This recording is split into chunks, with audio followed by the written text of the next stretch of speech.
reporting, investigation, and response mechanism for trafficking, exploitation, abandonment, and denial of basic rights. Lastly, Mr. Speaker, the existing bilateral labor migration agreements, consular policies, and institutional arrangements aimed at protecting Kenyan migrant workers abroad and their children, including any proposed reforms to strengthen protection and accountability. Thank you, Mr. Speaker. Now, honorable senators, before I allow comments, kindly allow me to make this communication. I would like to acknowledge the presence of a visiting delegation of 6 teachers, 5 students from Kavamama Education Center in Kitui County, who are seated in the public gallery.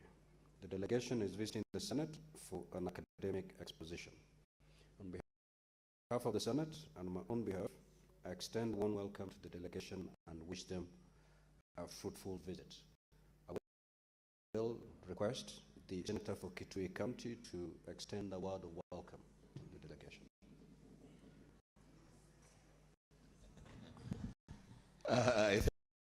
Thank you, Mr. Speaker, for this opportunity to join you and my colleagues in welcoming the delegation of teachers and students from Kavamama Academy. The Speaker, it is pronounced Kavamama and it translated to Mother is Better. We are happy that the students are here. They come from Mwingi North constituency of Ngomeni Ward. Speaker, it's our area, and I want to thank them for braving the hardships and the challenges of life to go through the system. It's one of the schools that is doing pretty well in that region. The school, Mr. Speaker, the Senate may want to take note that school is very, very closely associated with the nominated Senator Beth Siango. It's a very good way of giving back to society and just giving an opportunity to young people to also access education and aspire to be better people in life. Mr. Speaker, with those remarks, I join you and my colleagues to say to the delegation from Kavamama, Karibuni Sana. I thank you, Mr. Speaker. Thank you. Honorable senators, I will allow comments for not more than 15 minutes. If you get an opportunity to speak these statements, kindly do so for not more than 3 minutes. Senator Manzo. Thank you, Mr. Speaker, for giving me an opportunity to comment on the statement requested by the Honorable Senator Kavindu Muthama, the Senator from Machakos County. Mr. Speaker, that statement was made under Standing Order 51. No, Mr. Speaker, I appreciate that. Then, Mr. Speaker, I would like to give the opportunity to somebody else to make a comment. Senator, okay. Thank you, Mr. Speaker. I want to support the statement by Senator Professor Tom Ojen on the framework to identify talents. Mr. Speaker, while part of the same in the athletic side, I feel that should across all sports. Like we have so many young people who have themselves in teams playing football, and I think these are very good avenues of sporting various footballers who can even join our national team and put us on the world map or the country's map. Because most of these teams that are coming up on their own are not given special attention and ends up demoralizing the young people who are venturing in this area. So I feel this statement is actually a call that we also put focus apart from excelling on work, we also need to develop the talent, and you develop talent by appreciating and taking note of whatever is existing. From schools, we have children who are already showing abilities in the various schools they are in. Those are areas which the ministries, both of education and sports, can take advantage of to come up with a serious framework that can take into place and factor all these other aspects that Professor has mentioned, so that we are not only focusing on athletics, but sports in general. Thank you, Mr. Speaker. Senator Beth Siengo.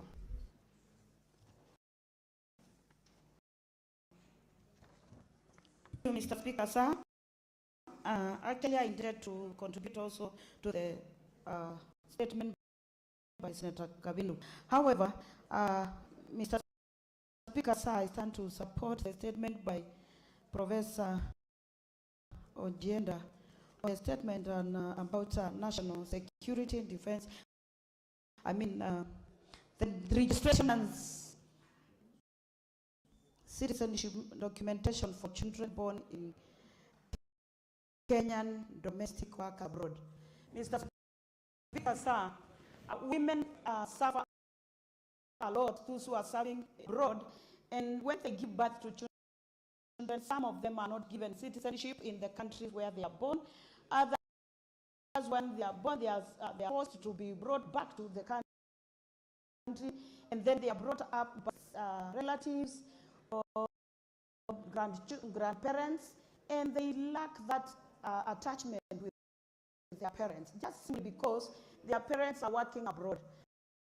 Mr. Speaker, it is very important to regularize and make sure that children born abroad by those who are working there are given documentation and they become citizens there, depending on the policies of that particular country.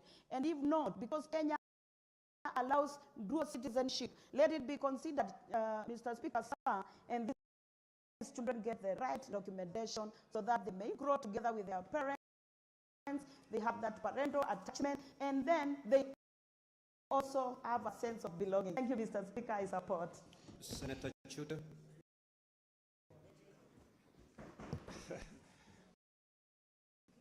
Thank you very much, Honorable. Allow me to contribute to Senator Cherelgei's statement. Honorable Speaker, this is a very, very important statement brought up by Senator Cherelgei. Honorable Speaker, as you are aware, KICC is an icon and a magnificent structure, a masterpiece in this city and the country, Honorable Speaker.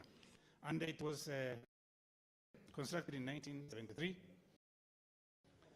with a capacity of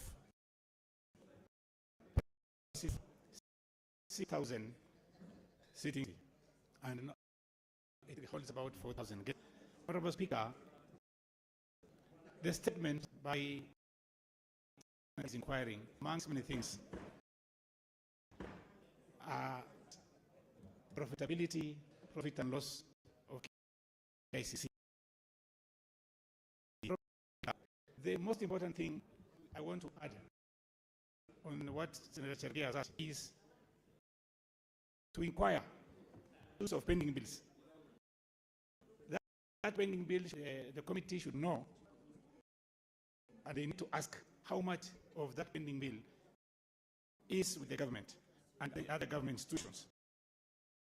Honorable Speaker, last year, 2024, not last year, but 2024, they made a profit of 234 before taxes. But, Honorable Speaker, on top of the profit they made, they have got an arrears from KRA, payable to KRA, of 1.5 billion shillings, and this matter is before the court. And I want, if possible, the government to intervene. And we need to ask ourselves, performance of Kenya today, which is at the capacity of about 11,000 capacity. So, might be, if there is an institution with a 6,000 capacity and has not made profit for the last 15, 20 years, the purpose of having a facility with 11,000 capacity, and while the one with 6,000 capacity is not working or making any profit, Honorable Speaker. Honorable Speaker, in 2015, there was a conference held at KICC, and it's evident that they lost 1.4 billion shillings on that conference itself. I want to thank Senator Cherelgei for bringing up this issue, and I wanted the committee, I asked the committee, please do a thorough investigation and ask yourselves, why are our actions not making profits? I'll give you an example of KQ. Senator Ogola. Honorable Speaker, I rise to support two statements. The first one by the Senator of Nandi, of course, on the concerns of KICC. Honorable Speaker, just as Senator Chuti has said, KICC is an iconic feature in this republic. We must maintain it. We must maintain the standards.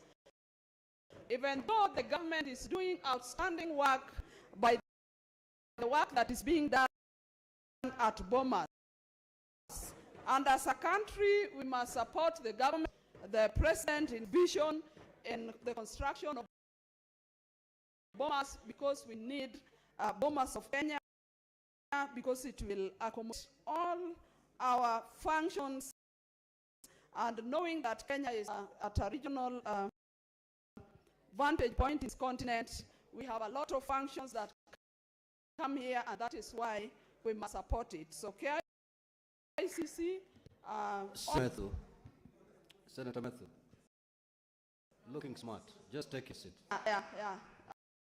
Senator Matthew is smart, and the other senators. Honorable Speaker, I remember when we were coming in for the first time, I saw Morang on yellow for the first time, and today is in green. We will go colors, and we will just keep on going.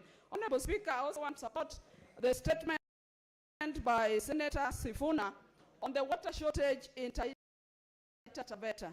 And Honorable Speaker, the focus should be on the whole republic. Honorable Speaker, we should that 3 years ago, or 4 years ago, the Ministry of Water gave a very expansive program that they had for the water sector. We'd want to know, other than Taita Taveta, what the ministry has so far done with the plans that were proposed, with the dams that were proposed, Honorable Speaker, because we must have water in this country, and Kenyans deserve water as a basic right. Honorable Speaker, I support. Senator Fernandez.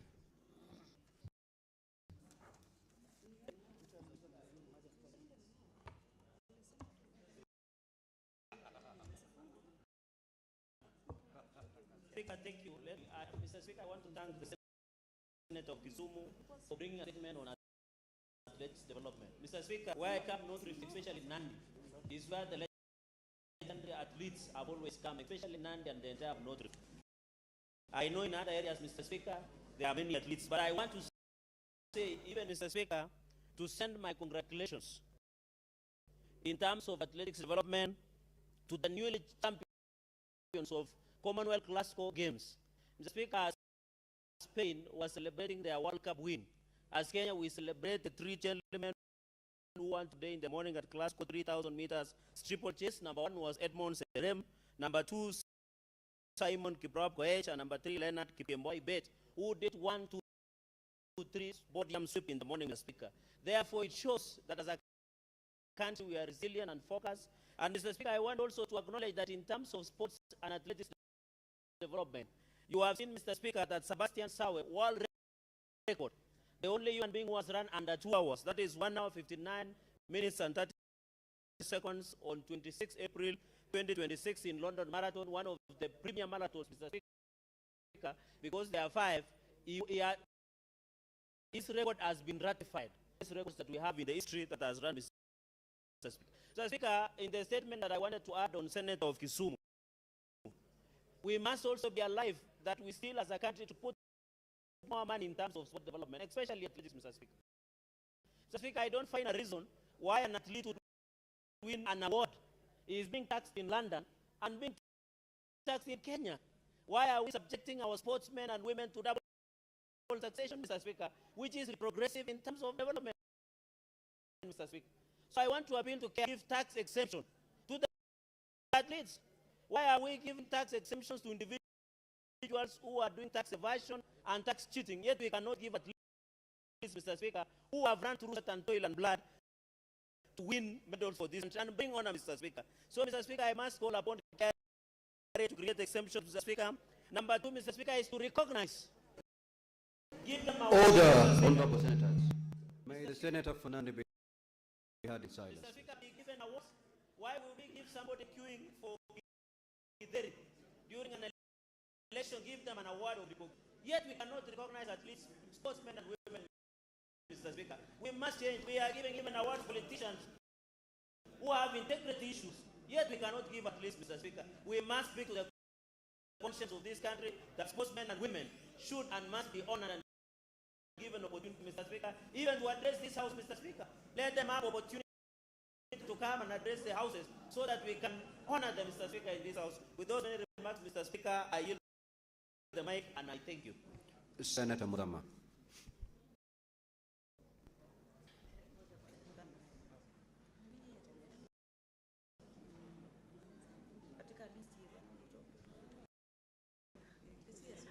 Asante sana Mheshimiwa Spika, ningependa kuchangia hii statement ya Cheregai ya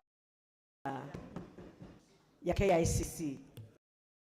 Mr. Speaker, KICC ni jumba ambalo ni sura ya Kenya na ni jumba ambao imekuwa sura ya Kenya nyingi sana, na kwa hivyo ni jumba ambalo linastahili kuchungwa kabisa na iendelee kutumika kwa ajili ya Kenya na iendelee kutumika kwa ajili ya maendeleo ambayo imekuwa ikilete kwa hili taifa la Kenya, na iangaliwe vizuri, iwekwe kwa standards zile inastahili kuwa, ili ikaweze kulete manufaa zaidi na zaidi katika taifa letu la Kenya.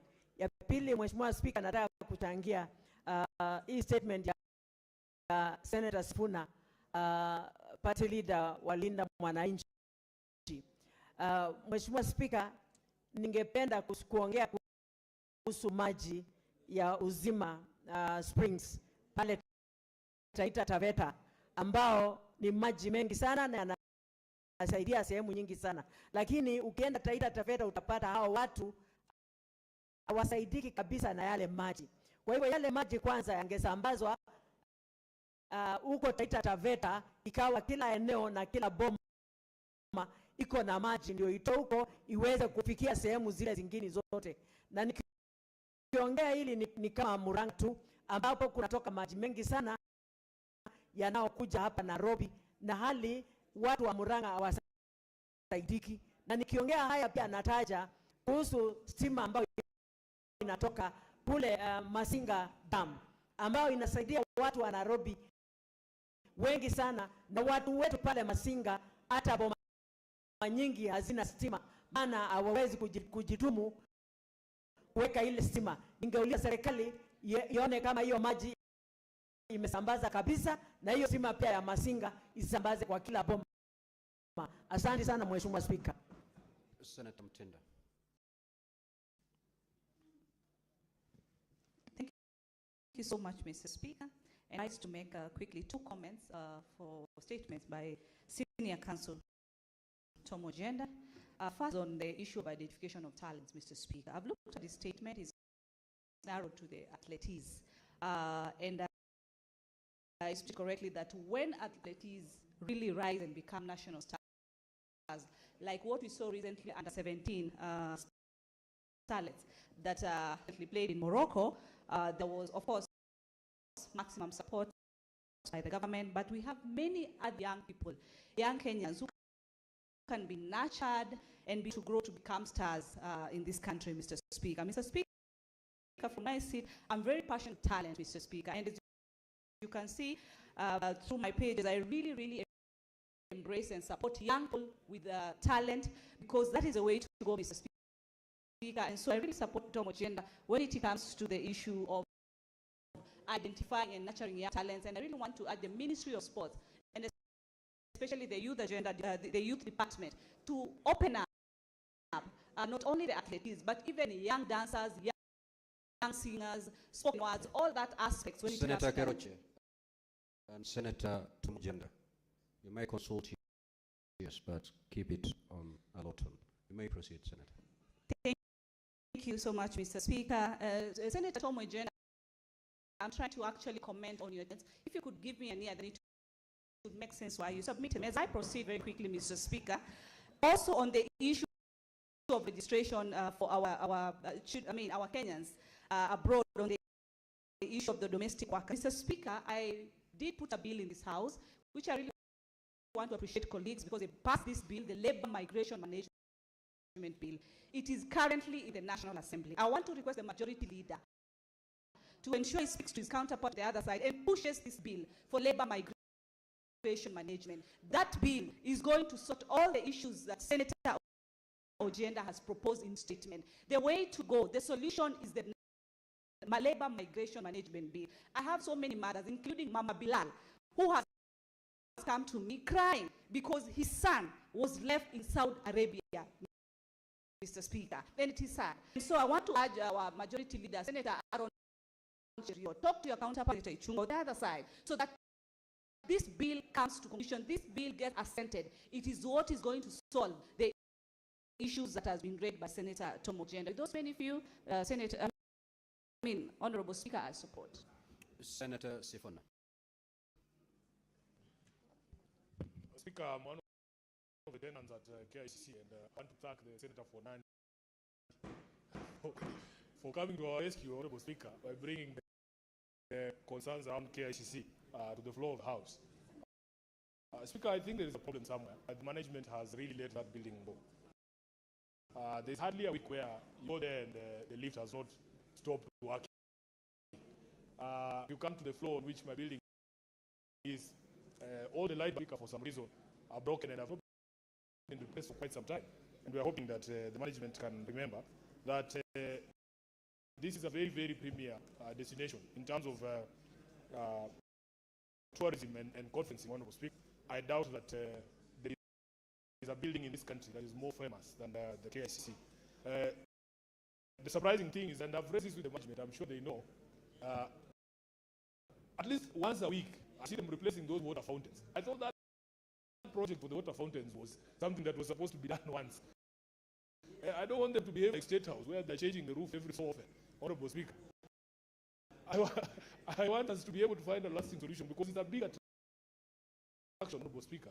If you go there right now, school children are there, and they really enjoy those water fountains. We want to find what the problem really is, Honorable Speaker, because this is an institution or a venue that we are very proud of as the people of Nairobi and the people of the country. The most annoying thing for me, Honorable Speaker, is that there is a picture of somebody smiling on that VIP lift, and because we only have one VIP lift, we all have to wait almost 5 minutes for the lift to go up and down, and we have to stare at that face laughing at us, Honorable Speaker. So we are hoping that move with speed to make sure that the problems that have been identified by Senator Cherargei, including lifts and the lighting in the building, the water and so on and so forth, are resolved quickly for us to be able to continue to enjoy this facility. I thank you, Honorable Speaker. Senator Korir.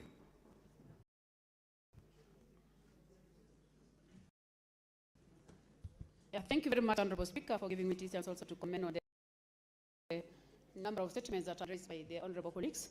And I'll start with the statement that has been raised by Honorable Cherargei on the issue of the situation at the KICC. I want to say that, Honorable Speaker, we have has been appointed, that is James Mwaura, who is supposed to be checking on a number of issues that has been raised in this statement. And I want to say that KICC is one of the buildings that gives the face of this country, and the issues that has been raised are issues that I really wanted to say that I concur with the number of issues that has been raised, that they need to give us the challenges that they are facing, if it's the issues of financial, or what is the issue that is making them not to fumigate, not to clean, not to do the right thing to make sure that the building is giving us the right services. Remember, Honorable Speaker, this is one of the buildings also hosting a number of members of parliament, and I want to say that cleanliness, Honorable Speaker, is a must, and we must give the honorable members a conducive environment where they can do they conduct thank you. They can transact the business of the electorates in a good environment. Secondly, Honorable Speaker, allow me also to touch on the statement that has been raised by Honorable Sifuna on the issue of water shortage in Tana River. Water shortage, Honorable Speaker, is an issue that is affecting the rest of the counties. This is one of the functions which I want also to believe that the senator from Tana River should also be looking into it, so that at least they can also be able to tell us the budget that has been made available for that particular county in terms of water, so that at least at the end of the day, despite the fact that we have also the national government which is supposed to address this issue, the county government should move with speed to make sure that they provide water to the residents. Honorable Speaker. Honorable Speaker, there is an issue also of, which has been raised by Honorable Agenda on the issue of talent. I also want to support and I want to say that the only thing that can make me busy is when we promote them and support them in developing their talents. Honorable Speaker, this country is known for athletics. It's known for a number of talents, music industry, and a number of talents, Honorable Speaker. And I want to say that the more we embrace, the more we give it a consideration. I know our youth will not will participate and they will be able to smile, because at the end of the day, that is the strength of the nation. Otherwise, I beg to support. Thank you. Senator Osoti. Thank you, Mr. Speaker, for the chance to also make a comment on the statements, particularly the statement by the Senator of Nairobi on the issue of shortage of water in Taveta. Mr. Speaker, we visited Taveta a few days ago, and this issue came up prominently. The lack of water in all the places in Taveta. And I know that a lot needs to be done in terms of the water service provider, who in this case is Tavevo, and also the relationship between Tavevo and coast water. Mr. Speaker, I think one of the things that this House must deal with is ask ourselves why we still have to maintain the so-called regional water bodies. We have, like in that region, we have coast water. What is their role? Given that water is a devolved function, I think some of the functions that are being done by coast water should ideally be done by the water service providers, because the existence of regional water bodies is in itself illegal and unconstitutional, because that relationship has raised a lot of concerns, even with the Auditor General, in terms of the services they provide to the WSPs in form of bulk water supply. So I hope the committee will look into that matter deeply and look at all the laws and the regulations around that.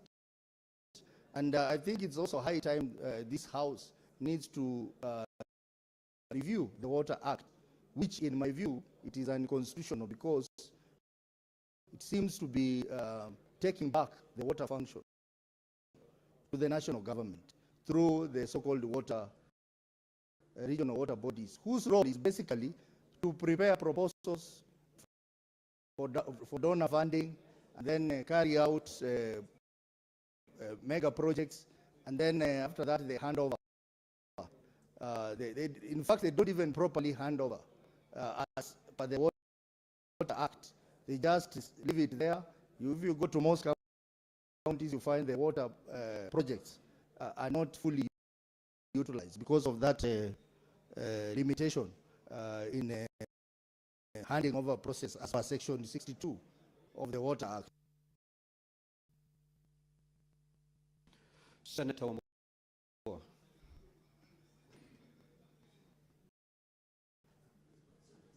I thank you, the Speaker. The Speaker, I want to comment two statements. One from Senator Chage and the other one from Senator Sifuna. On the statement concerning the KICC, Mr. Speaker, noted by all Kenyans that, in fact, the KICC is one of the greatest symbols of our nation. It appears on our currency. And Mr. Speaker, this is not a building that should be left to neglect the way it has been left. Mr. Speaker, what Kalagay did not know, Senator, is that actually the designer of that building, one David Mutiso, the first Kenyan African registered architect in heaven, intended that the KICC was supposed to be actually housing the Parliament of the Republic of Kenya. And for him to have thought about that, then this is an iconic building, Mr. Speaker. The truth be said, be told, this building needs to be better care of. It needs to be maintained better when people go there. And actually, it is one of the highest or the most photographed buildings in Kenya. A lot of people take their photographs there. One of the tallest in East and Central Africa. It needs to be taken good care of. On the matter of the statement by Senator Sifuna on Zima Springs, the Speaker, today we had the opportunity to interrogate the governor of Murang'a. And this conversation about bulk water and water in counties, Mr. Speaker, we need to have a deeper conversation about this. Because, Mr. Speaker, there are people that are the custodians of the source of Zima Springs, but they are suffering a lot more than the people who are taking water from the springs. In the same conversation in Murang'a, Mr. Speaker, the northern collector tunnel, which is collecting water and pouring into the for onward transmission to Nairobi, the people of Murang'a are not benefiting from that resource. Mr. Speaker, it is important, even as we challenge county governments to expand their revenue basis, their own source of revenue, then we also make sure that they benefit financially from resources in their own jurisdiction. Mr. Speaker, those remarks I support. Senator Juang. Mr. Speaker, I also wish to comment on the statement requested by Senator Gerardi. Mr. Speaker, 1 week ago, there was some conversation that many people missed. Professor Anyang' Nyong'o, team of thinkers, were talking about a new national vision for Kenya. As you all know, Vision 2030 is at its sunset, and the verdict is out there whether we've been able to achieve even half of the targets that we are in Vision 2030. Part of the target, Mr. Speaker, was to have Isiolo as a resort city. And we were thinking that being in the center of Kenya, we would build something similar to what the Egyptians did with Sharm el-Sheikh, or we would something similar to what the Azerbaijan people are doing with the White City in Baku. Mr. Speaker, we thought we would do something like what Ethiopia is doing with the convention center that they built that has earned them the right to host the COP32 in 2027. Mr. Speaker, there are so many examples. Even the United Arab Emirates, for Dubai to become the great city that it is, it started with the water. Mr. Speaker, KICC is part of Kenya's strategic, part of that advantage or comparative advantage we have as a country. But Nairobi is getting congested. So even if we are going to build Bomas, even if we are going to build other convention centers, the conversation that we should have, whether we are one term or two term, is what is the new vision for Kenya? And Mr. Speaker, we must ask ourselves, out of the successes or failures of Vision 2030, what is it that we can aspire to ensure that Kenya is not overtaken by Ethiopia, not overtaken by Kigali, not overtaken by neighbors because of a planning system that is messed up. Mr. Speaker, finally, as a country, we should not settle for too little. Nairobi is a great capital, is a great city. It is in the right location, but the standards in this city cannot take us to the next level that we want to be in the League of Nations. Mr. Speaker, I hope that that new vision for Kenya will also include a new vision for Nairobi, and that will come up with a vision that will be accepted. Whether you're wearing green, you're wearing orange, you're wearing yellow, that we can agree on the direction that Kenya should take in the year 2050. Thank you, Mr. Speaker. Senator Kinyua. Senator Mazayo. Asante, Mr. Speaker. Mr. Speaker, kwanza nataka kuanza na taarifa ya Professor Ujenda, Senator Ujenda wa Kisumu, alafu nimalizie na hii nyingine ambayo ni ya Senator Edwin Sifuna. Ya kwanza kuhusiana na taarifa hii ni kwamba jambo la kusikitisha, Bwana Speaker, tukiona kwamba wale watu wanafanya kazi katika katika nchi zingine nje ya Kenya, Bwana Speaker, ni watu wanapatana na masumbwi makubwa sana, hususan tukiangalia kama hawa dada zetu ama hata hawa ndugu zetu. Either uende upate mtoto ama upate mtoto ukiwa mwanamke ukiwa nje. Bwana Speaker, kumekuwa na shida sana, kwa sababu huyu mtoto kitu kwanza kuitambulisha kwa nchi zingine kwamba yeye ni mtu wa kutoka wapi. Ikiwa amezaliwa upande wa Saudi Arabia, yeye ni Mwafrika na hawezi kujiita yeye kwamba ni mtu wa Saudi Arabia, kwa sababu hakuna nafasi kama hizo ama sheria kama hizo katika ofisi zetu za ubalozi. Bwana Speaker, mimi nataka kuunga mkono taarifa hii. Ni kwamba kuna umuhimu kwamba ofisi zetu za ubalozi zinakuwa na uwezo wa kuweza kutoa cheti cha mtoto akiwa amezaliwa na kuonyesha njia pale alipozaliwa, hata ikiwa anafanya kazi katika mission zile ziko kule nje, waweze kujiregister na mama anaweza kuchagua pale yule mtoto anaweza kujiandikisha kama mwananchi. Ya pili, Bwana Speaker, nataka kuhusia hii ambayo imeletwa na Edwin Sifuna kuhusikana na hali ya maji, ukame wa maji ambao uko katika Taita Taveta. Lakini sasa kule ikiwa kuna mto ule wa Mzizima Spring, tunaona ya kwamba Mzizima Spring kwa miaka mingi imekuwa ikisaidia sana hususan upande wa pwani. Lakini hivi karibuni tumeona kwamba kunakuwa na shida kwamba ule Mzizima Spring haitoshi, haiwezi kuwa peke yake. Hii pia vile vile tuko na upande wa Kilifi, kuna mahali kuna Marereni, kuna jisho la maji ambapo watu wanatakana kupata maji, lakini hayo maji ni kidogo, hayatoshi. Bwana Speaker, kunataka kuwa na njia mwafaka kuona kwamba makao kama haya ama makazi ya pwani kuanzia Mzizima Spring kuja mpaka Marereni, maji yawe yanaweza kusaidia wananchi kikamilifu, kuona kwamba ukame huo umemalizika. Tunatakana kuwa njia mwafaka ambayo serikali inaweza kufanya. Senator Mwaruma. Asante Mr. Speaker kwa nafasi umenipa ili kuchangia taarifa iliyoletwa na Senator wa Nairobi, Senator Sifuna, kuhusu uhaba wa maji Taita Taveta.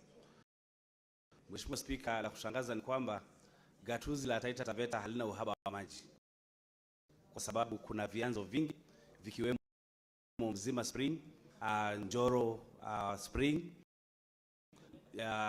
Lake Jipe, Lake Chala, Mheshimiwa Speaker. Lakini shida iliyoko ni kwamba maji hayajasambazwa yakafikia wale ambao wanahitajika kuwa na maji. Kwa hivyo Mheshimiwa Speaker, tungeomba ya kwamba swala la uhaba wa maji ama usambazaji litiliwe mkazo kabisa. Mheshimiwa Speaker, wiki iliyopita tulikuwa na waziri wa maji Mheshimiwa Mhandisi Muga katika kamati ya mashamba inayoongozwa na Mwenye Haji Muhammad Baki, na akatupatia imani kidogo ama matumaini kidogo, kwa sababu alisema tukimaliza ile ama serikali ikimaliza Mwache Dam, lile bao la Mwache litasambaza maji Mombasa na Kwale na kupatia fursa ile cubic mita 40,000 inayotoka Mzizima Spring kutumika Taita Taveta.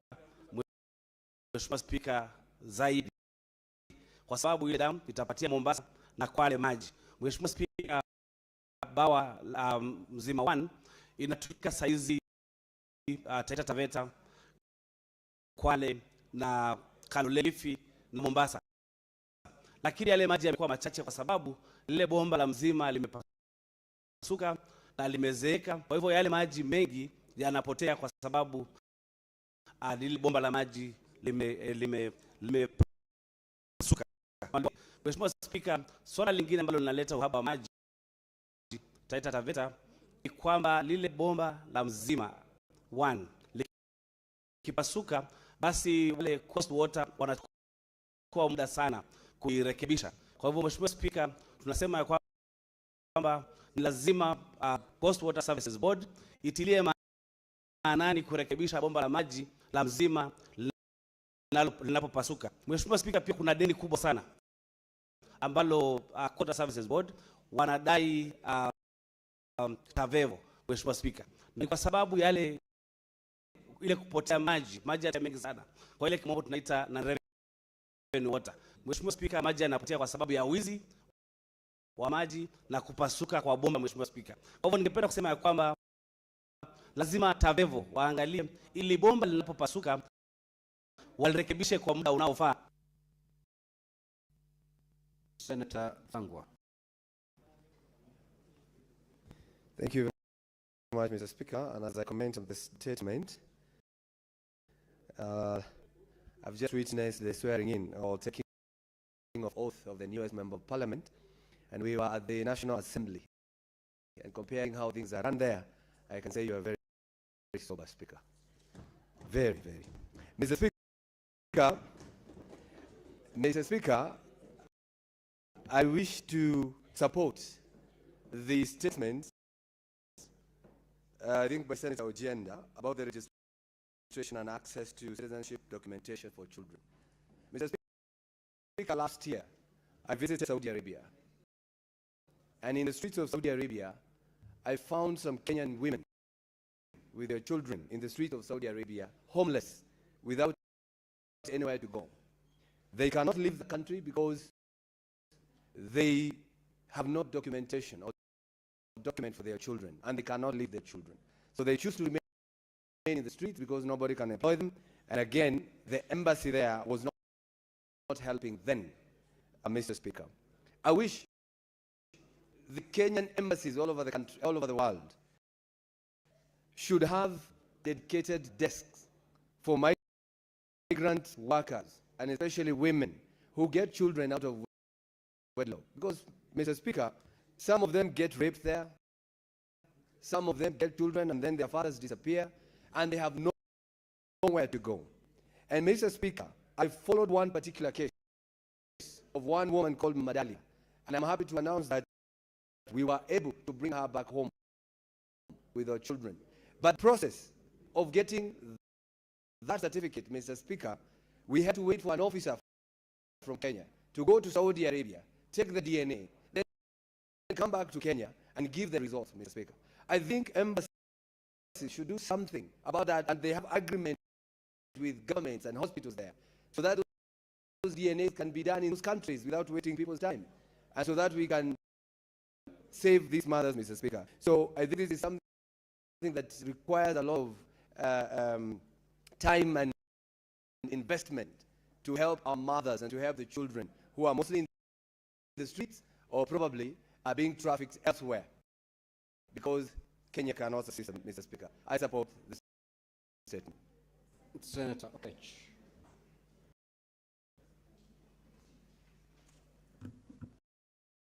Mr. Speaker, I want to thank you for this opportunity, and just add my voice on the statement by the Senator of Nairobi, Senator Edwin Sifuna, on the perennial water shortage in Taita Taveta.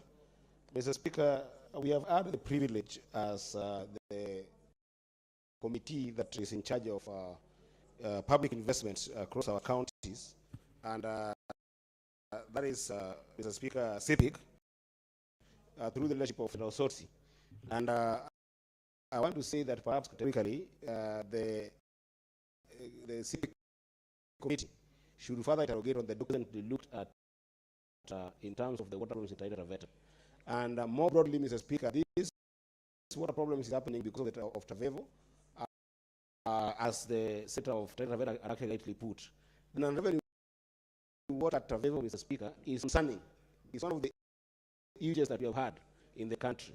And there are claims of dilapidated pipes and collapsed infrastructure, but I don't believe so. I think the issue is a loss of commercial losses, where it happens because of poor billing, sometimes just lack of collection of debtors who owe Tavevo a lot of water bills. And Mr. Speaker, one of the other reasons that I've seen in Tavevo is the issue of the high cost of running the Tavevo water, where you find things like electricity bills, Mr. Speaker, are huge, and sometimes the billing, even on coast water, is heaped on people like Tavevo. So, Mr. Speaker, this is something that I hope that CP can look into, and to be particular, Mr. Speaker, it can also be a problem that needs to be looked holistically across our counties. Because, Mr. Speaker, I know very well that a place like Biwasco, the WSP in Migori County, is experiencing the same. We've had a big issue of water shortages in Migori, despite the fact that we have got a number of investors in the development world who have invested a lot in the water infrastructure in Migori County. Migori County experiences the same problem to the extent that we're seeing shortages in Migori town, where we've got huge populations, places like Oruba, places like Nyangubo, places like Onyalo. These places, Mr. Speaker, people are going without water, despite the fact that there is sober infrastructure, but sometimes you find that this issue of non-revenue water in Migori County also features. So, Mr. Speaker, I want to urge that even as we're dealing with the issue of Taveta, we might take as a look at this globally and deal with it also in counties like Migori County to make sure that the Migori County have water. I support, Mr. Speaker. Thank you, Honorable Senators. The 15 minutes allocated to the comments has long been expended. Therefore, we will leave it at that. Now, pursuant to Standing Order 45-2, I will rearrange today's order paper. We will move to order number 2. Clerk, you may proceed to call that order. Order number 22, provision of IFMIS reports for county governments to the resumption of debate, question, amendment to be put. Clerk, we have the requisite quorum. Okay. So, honorable senators, I will proceed to put the question.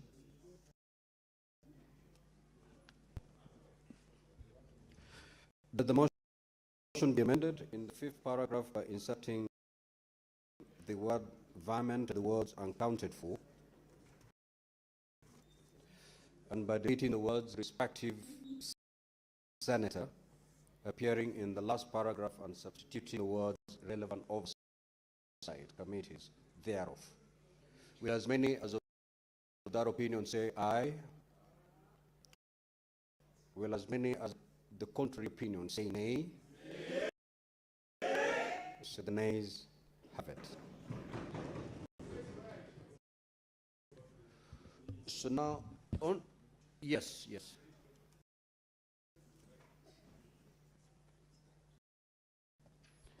Now, before majority leader you take to that, it therefore means that we are going back to the original motion, and therefore any contribution will be based on the original motion before the amendments that have just been defeated. Yes, majority leader.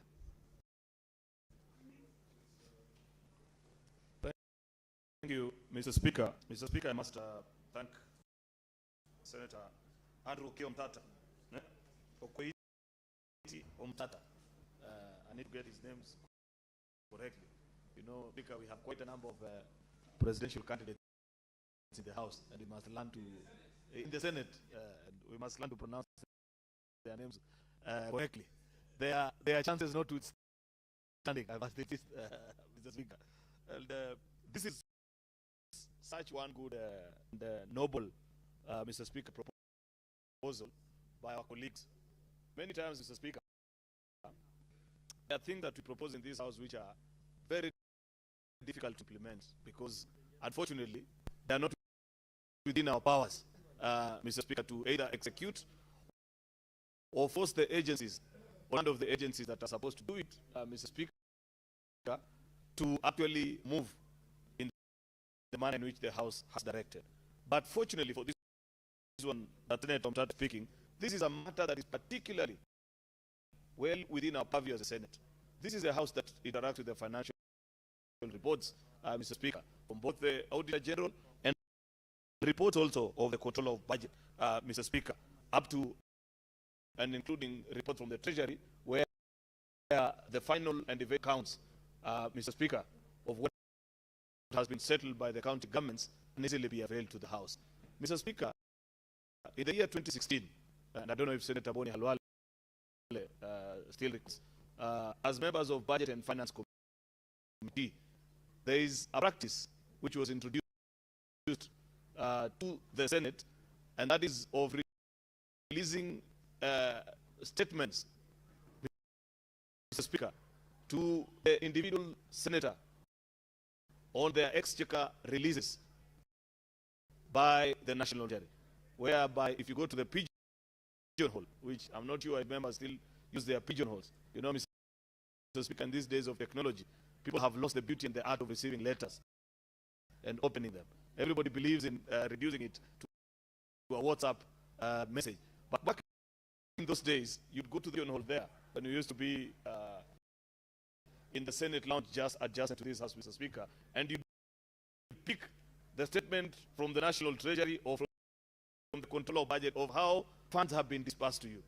That culture has long since been lost. And second, and most importantly, which is why this motion, Mr. Speaker, is a tremendous improvement from that particular culture, is that this one is not just asking for the exchequer releases, but actually the IFMIS, Mr. Speaker, disbursements, and IFMIS report that details who has been paid, how much, what service was it for, so that as an area county senator, Mr. Speaker, you have the opportunity to look at it and say, Busia, in the month of June 2026, these are the funds that went to Busia. This is what it was meant for. This amount paid salaries. This amount paid for contractors. And you have a rough idea of what those contractors did, Mr. Speaker. Mr. Speaker, earlier today, you will recall, members, we had a very interesting report that is coming up to be presented to the House in the next few days by Parliamentary Budget Office on an assessment of performance county governments on account of a few fiscal parameters. And they have done a tremendous job. Members of the Senate Business Committee were today taken through that particular report, and next week, Mr. Speaker, by the guidance of the SPC, the entire House will actually be furnished with a report for the performance of your county governments for the last 2 financial years that have been concluded, 23-24 and 24-25. We have just concluded financial year 25-26. They will furnish us with the same, where you can see how your governor, for example, has handled the issue of pending bill, whether it is declining or in eventual amount of funds that has been spent under development spend, Mr. Speaker, how much has gone to personal emoluments, and that uses parameters to measure performance of county governments. To me, that is an improvement from the very archaic reports that we get from newspapers, Mr. Speaker, where you're told, oh, Governor so-and-so is the best performing governor in Kenya, with no reference parameter, Mr. Speaker. At least next week, Mr. Speaker, the Senate of the Republic of Kenya will be doing something that hasn't been done before, which is to measure and release this particular report, Mr. Speaker. I'm afraid that I'm giving a communication which I know you will later be giving better, but there's a way I'll tie it to this report and why my mind went to it, Mr. Speaker. That this Senate, Mr. Speaker, will actually issue a report on performance of county governments that is scientific and led by actual reports from other agencies, not us as a House. is what the Auditor Generals are saying. It is what the Controller of Budget is saying. It is what the National Treasury is saying about funds received by the various county governments. And therefore, nobody will accuse the Senate, Mr. Speaker, to say that you have favored this or that particular county government. Why am I speaking to that, Mr. Speaker?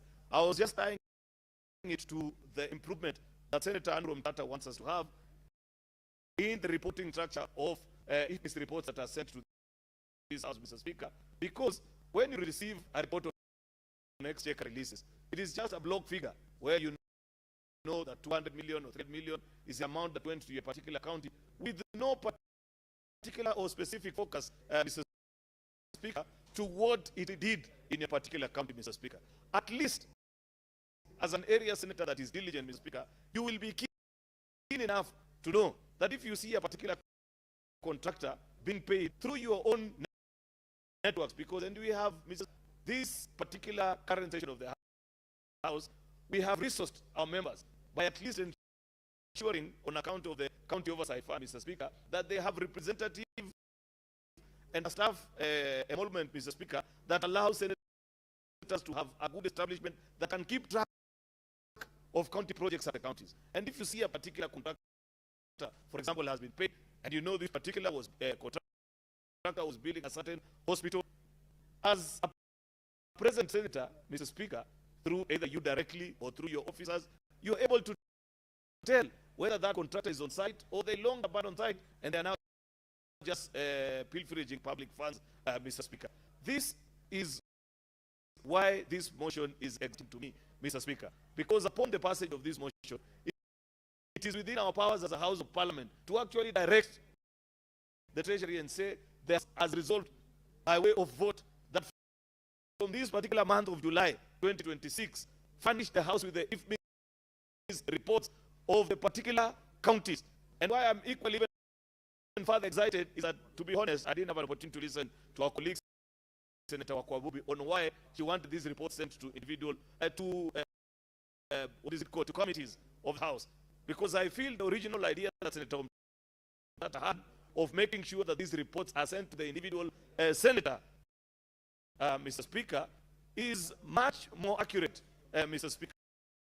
Because when you receive the vote of your particular county, the county to represent in this House, you have in your mind the presence to understand the projects that are going on in your county, and you can appreciate whether your governor is doing the right thing, paying for projects that are ongoing, or they are doing what in common parlance across county governments, Mr. Speaker, have come to be commonly referred as paying for air, where you have contractors, Mr. Speaker, who, Mr.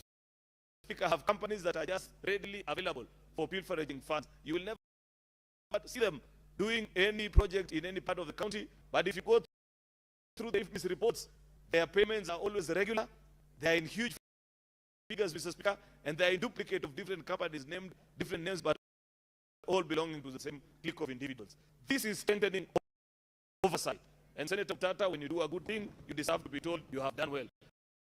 This is one such moment, Mr. Speaker, where I want to urge each and every one of us colleagues that are in the House to take time, speak to this motion, add your voice to it, let us find time and resolve it, so that even before the new financial year begins in 2026, Mr. Speaker, because what normally happens, Mr. Speaker, I want to believe that in the practice, because I remember from back in the day as a freshman in this House, Mr. Speaker, I once asked the clerk of the House, who fortunately still is to serve, and very ably so, and by coincidence happens to come from the same county with the owner of this motion, what happens to the resolutions of the House? And the clerk informed me that we bump them and send them to the respective implementing agencies as the decisions of the House, together with the point items of that which they need to do. I want to believe, Mr. Speaker, that that still holds as a true position of how we transact our business. And at the passage of this motion, the CS for National Treasury, who if this falls under, Mr. Speaker, will definitely just be directed to implement as guided. And if he has trouble implementing this particular resolution of the House, Mr. Speaker, there's no problem. We will summon him here. We'll come and explain to him why we need to receive those reports on a regular and accurate basis. This is the oversight that Kenyans dreamed about when they passed the 2010 Constitution. where they want a Senate, Mr. Speaker, that is properly updated. That we are not just politicians waiting for reports from the Auditor General, Mr. Speaker. 12 months after the crime has already happened. The audit, Mr. Speaker, happens at the time of payment. That is the time that you can raise concern, including your county assembly, and writing to them and saying, why do I see resources continuing to go to a particular project, yet you know, member of county assembly, a particular ward, that this project long stalled, Mr. Speaker, and money should not be going to that particular. It will also be important, Mr. Speaker, so that even when you receive these reports, you can ask your governor, why out of 500 million shillings that you have received in a particular month, as a chief executive officer for your county, how do you feel that out of an exchequer release of 500, you've used 450 to pay for personnel emoluments, for example, Mr. Speaker? It could be this or the other, because one of the biggest challenges in that report that I referred to earlier, there is a county. You'll see the report strict. I don't want to preempt debate, Mr. Speaker, that is spending upwards of 60% of the resources, Mr. Speaker, in default to them, Mr. Speaker, to just pay for recurrent expenditure. Surely, how in the name of devolution is that being allowed to pass? Yet you know, under statutory considerations, Mr. Speaker, 35% is the maximum allowed ceiling under that particular vote. But you have allowed these things. In fact, Mr. Speaker, you know for a fact that if you go through the audit reports, I don't know if you do this, members, of almost more than 60 to 70% of our 47 counties, almost more than half of the resources that you're devoted to counties, is that 400 and, I don't know, was it 25 billion that you're passing? More than 50% of it in 70% of the counties is just paying salaries. Meaning you cannot even refer to yourself as a governor. If you're a governor spending more than 50% of the shareable revenue to pay salaries, then you should change the notice on your entrance to your office. Don't refer to yourself as a governor. Say you enter the office of the paymaster, because that's all you are doing. You're just paying salaries, Mr. Speaker. There's nothing you're governing in that particular county, or the payroll master for that particular matter, Mr. Speaker. Therefore, Mr. Speaker, I am particularly excited about this consideration. And Mr. Speaker, there's somebody seeking to inform me. And, do you wish to be informed by Senator Kadri? Yes, I don't mind, Mr. Speaker. Proceed, Senator Kadri. Thank you, Honorable Speaker, and thank you, Honorable Majority, for accepting information. The information should have come a little earlier. You wanted to know why Senator Wakabubi was talking about the committee. I am the one who actually raised the point that Senate mandates under Article 96 subdivision contemplates collective responsibility. Therefore, it is okay for elected members to get reports, but how about the nominated members? We also play an oversight role. We would actually be able to inform you. I believe, Honorable Senator Cheruyot, looking at the report for Kericho, I will have the eye that will tell you what was done or done badly around gender, what was done or done badly around disability inclusion, what was done or done badly around youth inclusion. So that's why I felt the report should be sent to the Senate. Of course, they will reach those 47 as well as the others. Thank you.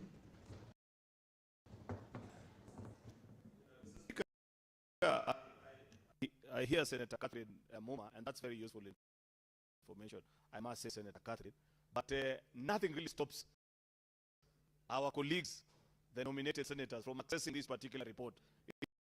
It's only that we have said, send it to the individual senator, and as well acceptable or available, sorry, rather, to all the other members of the various delegations, Mr. Speaker, because I agree that as a nominated member of this House, you have a duty to equally oversight as much as those of us that come to this House by way of universal suffrage, Mr. Speaker. And therefore, I don't think in the way that we have proposed, we disenfranchise you of that particular responsibility. The only problem is that the reverse, Mr. Speaker, actually makes it difficult for us because we already have experience with Public Investments Committee, Public Accounts Committee, where the only interaction we get to have with audit reports from our counties, Mr. Speaker, is when we get that opportunity to appear before them when our county governments are invited. Therefore, I felt that the original idea that Senator Mtata had, where this is sent to you as an area senator, Mr. Speaker, is a better idea, and that will be available to all of us as colleagues. Therefore, Mr. Speaker, I want to appreciate this is good improvement. I must register, Senator Mtata, that this is a noble initiative, and I hope that the CS for Finance and those that are in charge of the FMS departments are ready with the report, because I can see from the mood of the House, Mr. Speaker, that members are excited to see this. Separately, Mr. Speaker, and while risking to be relevant, and know that it's important to be relevant, I must celebrate something noble that this weekend. Did you notice, Mr. Speaker, that this weekend there were so many political activities, but there is absolutely none, at least not caught my attention, that was infiltrated or, Mr. Speaker, interfered with by goons across the entire republic. That is the Kenya that we want, Mr. Speaker. I hope the owners of goons from whatever part of the country they come from, Mr. Speaker, can continue with that particular trend. I don't know whether it is because of the threat from the IG or whatever. Allow people to come and say whatever they want to say. The owners of the power, Mr. Speaker, who are the voters, Mr. Speaker, will have the eventual say in all these matters. With those many remarks, Mr. Speaker, I beg to support. Thank you. Very well, Senator Ososi. Thank you, Mr. Speaker. Mr. Speaker, let me start by congratulating the Senator for Busia, Senator Okiya Mtata, for coming up with this very important motion that we resolve that the Cabinet Secretary in charge of National Treasury shall be providing the clerk on monthly basis all FMS transaction and reports for each county government, and those reports will now be transmitted to the respective senators. Mr. Speaker, this is a very, very important motion in our oversight role as senators, and I'm very confident that it will improve our standing as senators in terms of our work. We'll be able to do our work in time, and it will also improve the audit process. Mr. Speaker, let me just discuss a few highlights. In the audit environment for counties, there are 5 common problems. The first one is the issue of pending bills. Pending bills is a problem in almost all our counties, because the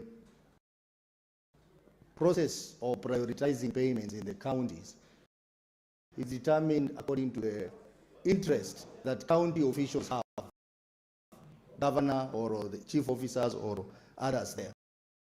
So you find that some payments are delayed, and some payments are even voided in FMS. So the challenge of voiding payment, it's common, and that is what in most cases would lead to a lot of challenges, including generation of pending bills.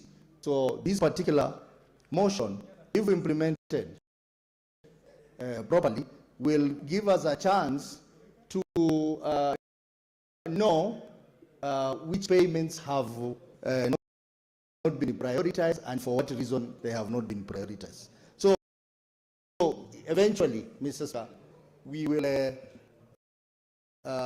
after some time, be able to deal with this challenge of pending bills that is common in all our counties. The other major problem that we experience in our counties is diversion of funds, where the counties make requests to the controller of budgets for some payments.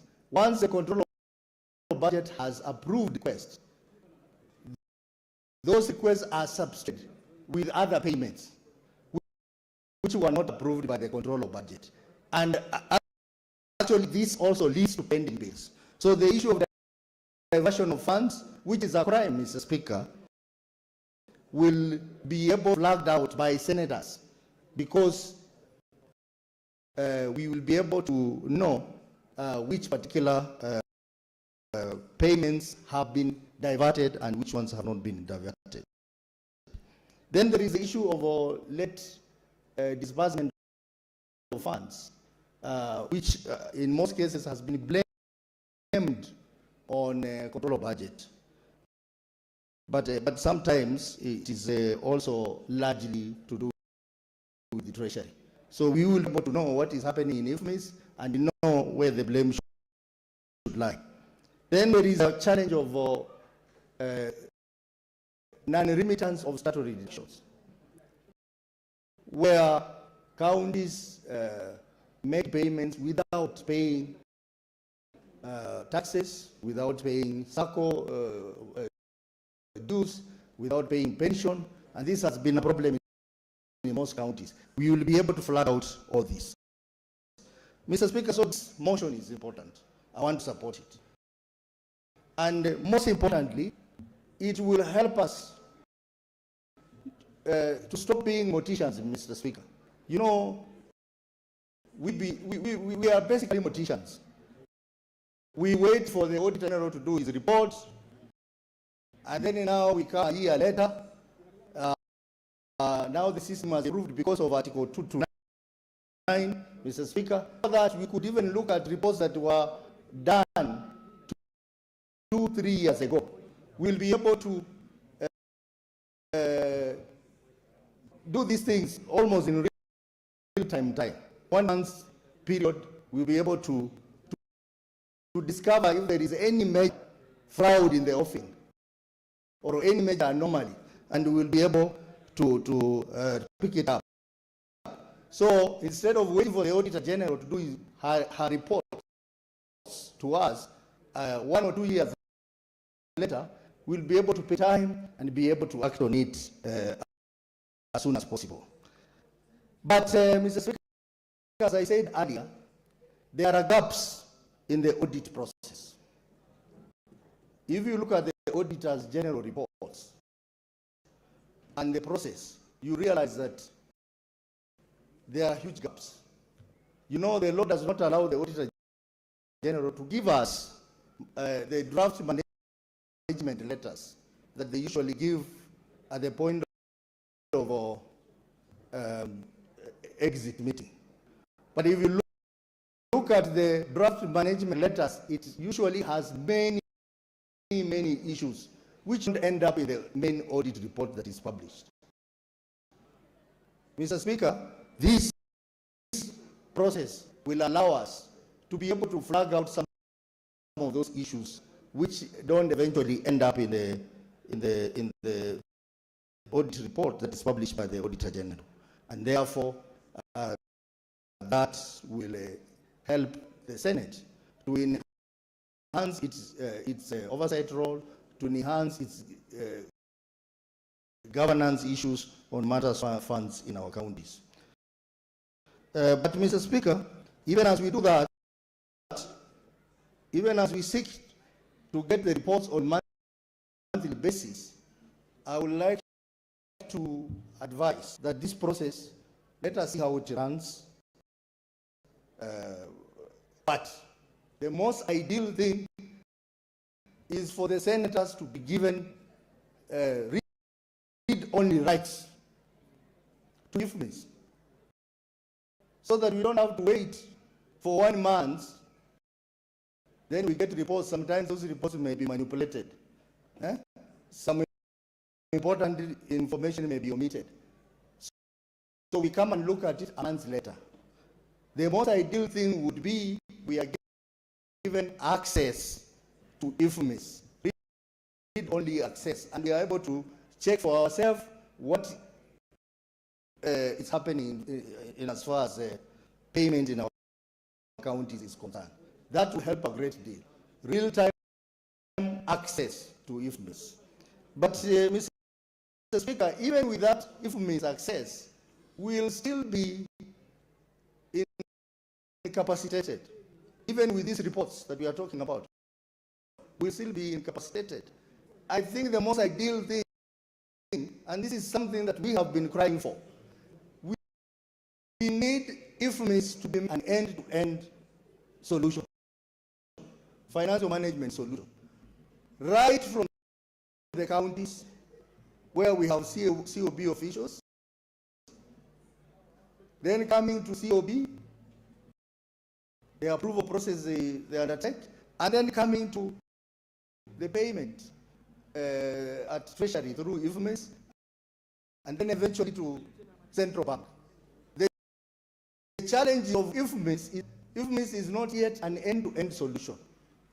So even if we were to compare the approvals that have been made by control of budget against what has been paid, we'll still have it a problem to us. Because now, we are not able to see in real time what the control of budget has approved to be paid.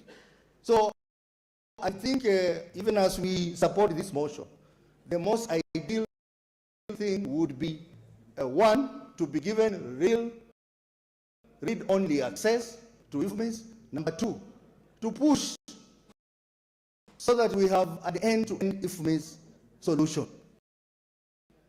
That would help, because I still see there will be a lot of back and forth in this process because of the manual aspect of these reports which be generated by the Auditor General. Mr. Speaker, I have talked about Parliament being like a mortician. I think if we look at other jurisdictions, like in the UK, we must appreciate that the Auditor General has a constitutional right to do the audit process. But internally in Parliament, we need to have an internal audit unit so that some of these things are flagged out before, in real time, before the Auditor General comes up with a report a year later. And we are able to deal with the frauds that happen in our counties in record time. So I think that is something that Parliamentary Service Commission has to think about. It's not just Senate, even national government has to have an internal audit function that can give us reports on our counties or public sector so that we are able to do our oversight in real time. Mr. Speaker, this recommendation will also help us deal with the gaps that we have in our oversight process and in our audit process. And Mr. Speaker, our county offices will function better than we are doing now, because even getting information from counties, Mr. Speaker, is a problem. The senator for Busia had a problem with the county government of Busia because he could not get documents that he wanted. And I'm sure the rest of us here have problems getting information from our own counties. So this is going to help. Mr. Speaker, as I wind up, now that we are talking about audit, I think the audit, the framers of our law gave the responsibility on oversight committees to minority side. In the old system, we used to call it opposition side. Mr. Speaker, I think we need to relook at this, because if you have decided to join the government, ideally you should not lead or participate in oversight committees. That is wrong. Because what are you oversighting? We need to rethink this thing. If you make a decision, even if you are on the minority side or on majority side, and you make a decision to be on the government side, then ideally, it is not moral for you to chair or be the vice chair on oversight committee like PIC or OPAC. I am just giving an advice.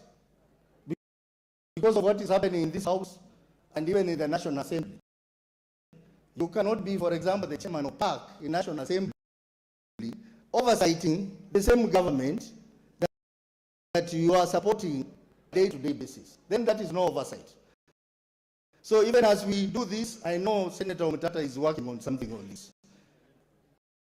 And this will help this country if we go that direction. But if we go in direction that people who are in government side can be the ones leading oversight committees, then we are not doing oversight, Mr. Speaker, because you know what it means if you are oversighting someone you are supporting. I think even as we do all these good improvements, that is one area that must be looked into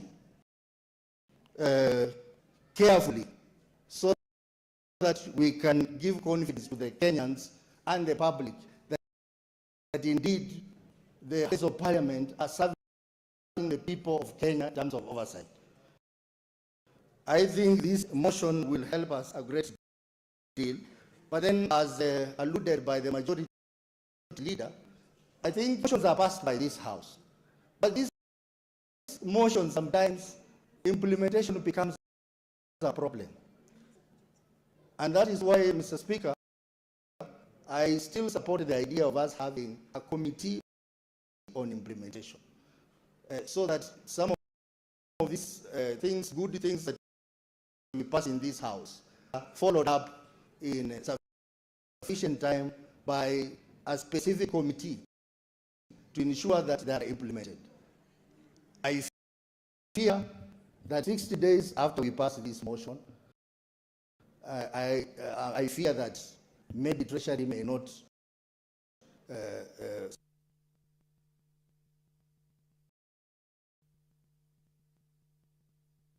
No, you should be very observant and keen.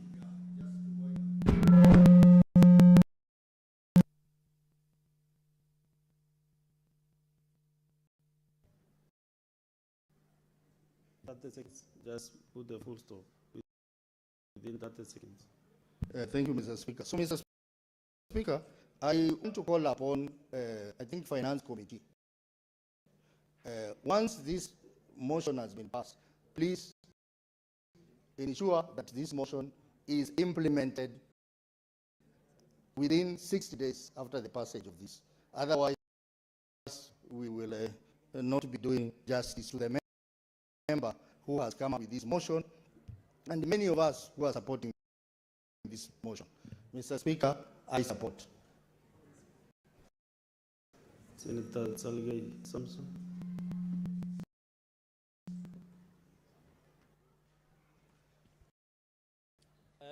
Mr. Speaker, I rise to support this motion by the distinguished senator from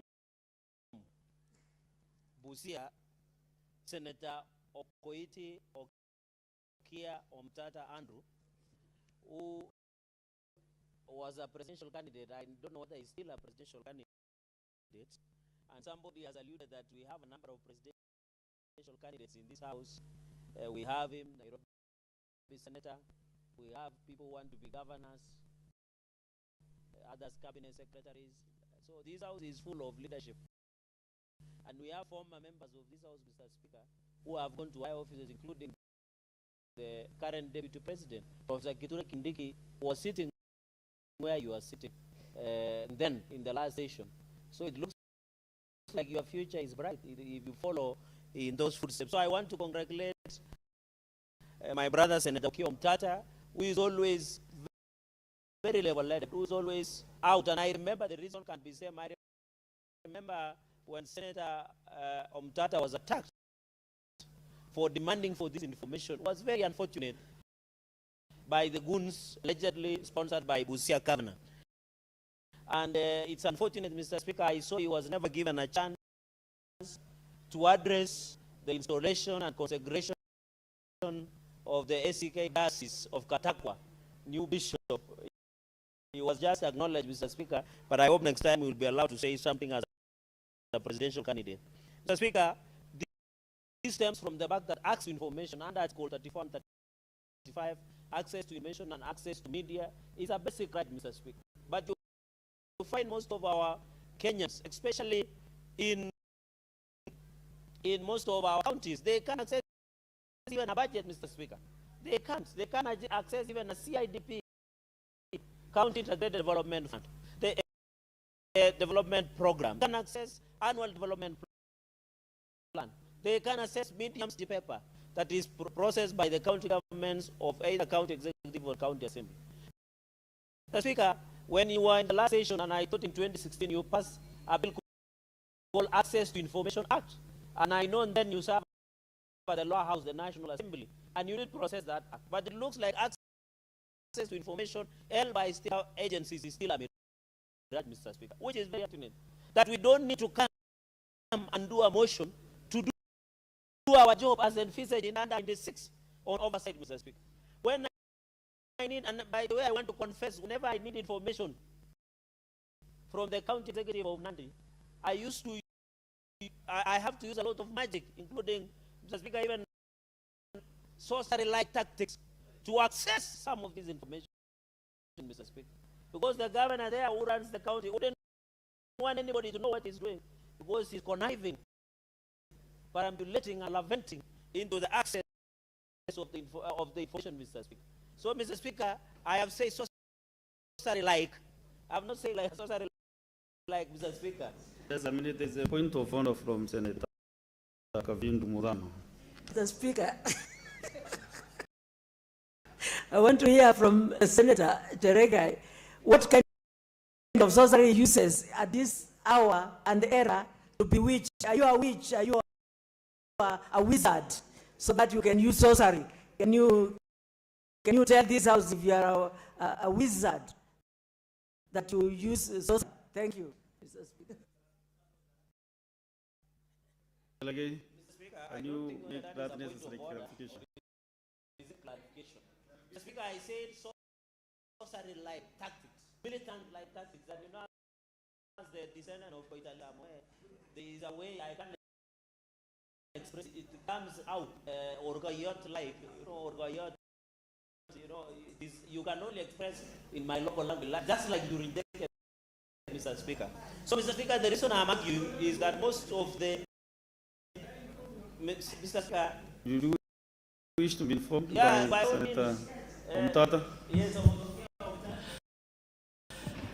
Yes, we want to go into history here. Senator Kavindu has used the word witch and wizard. Yes. In English, there was a time when both words were bad. Yes. Today, a wizard is good, a witch remains bad. Yes. The master and the mistress. Yes. The master is good today, a mistress remains bad. So, when she was asking, I just wanted to clarify that these words witch and wizard are no longer at the same level. A wizard is now something positive. Yeah, the male side is positive. The master side, which is male, is positive. But the female side remains negative. Yes, just informing our brother. That is enough information. The direction he's taking will bring what we call quagmire. That might confuse, Mr. Speaker, more. But I want to say that access to information in our counties is still a mirage. I think colleagues will ask, how many colleagues of ours can access budget? Can they need themselves strategy? CIDP, annual development plans of our counties, it is hard. Even in Meru. Mr. Speaker, I remember, and I want to strongly condemn the words of former impeached deputy president where he was referring you as a corrupt. Mr. Speaker, we have never known you are corrupt. That you participated in Livu, you are not a member of National Assembly, you are a member of the Senate. That you participated in removing Kawira, which is your constitutional right. That you removed him. Mr. Speaker, this tribal negative rhetoric has come to an end in this country, Mr. Speaker. And even going ahead and say we'll kill snake and the eggs, Mr. Speaker.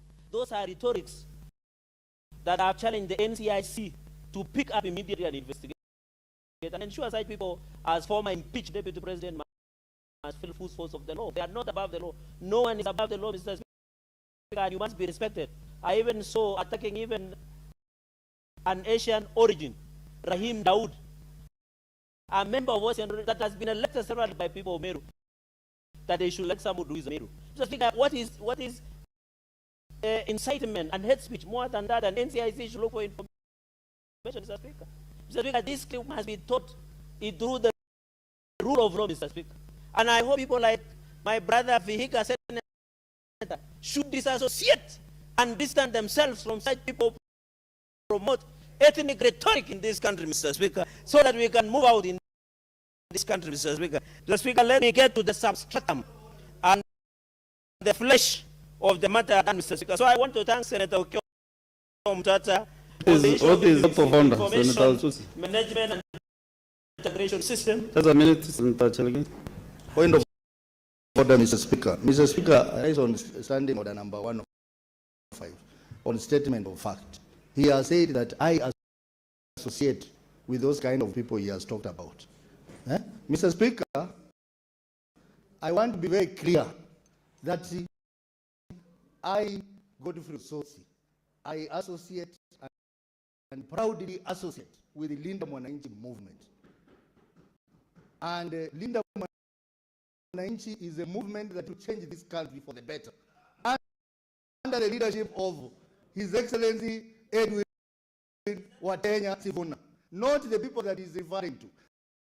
And I also want to tell you that I cannot associate with the UDA in any manner, or the other UDA-B that belongs to the people who were origin. Yeah.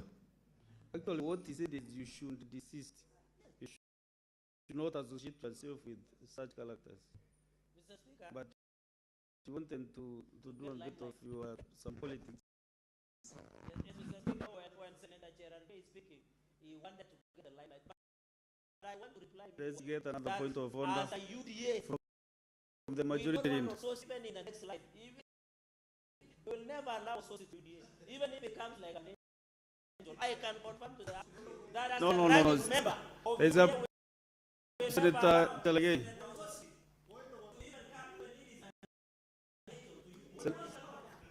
Yes, majority leader.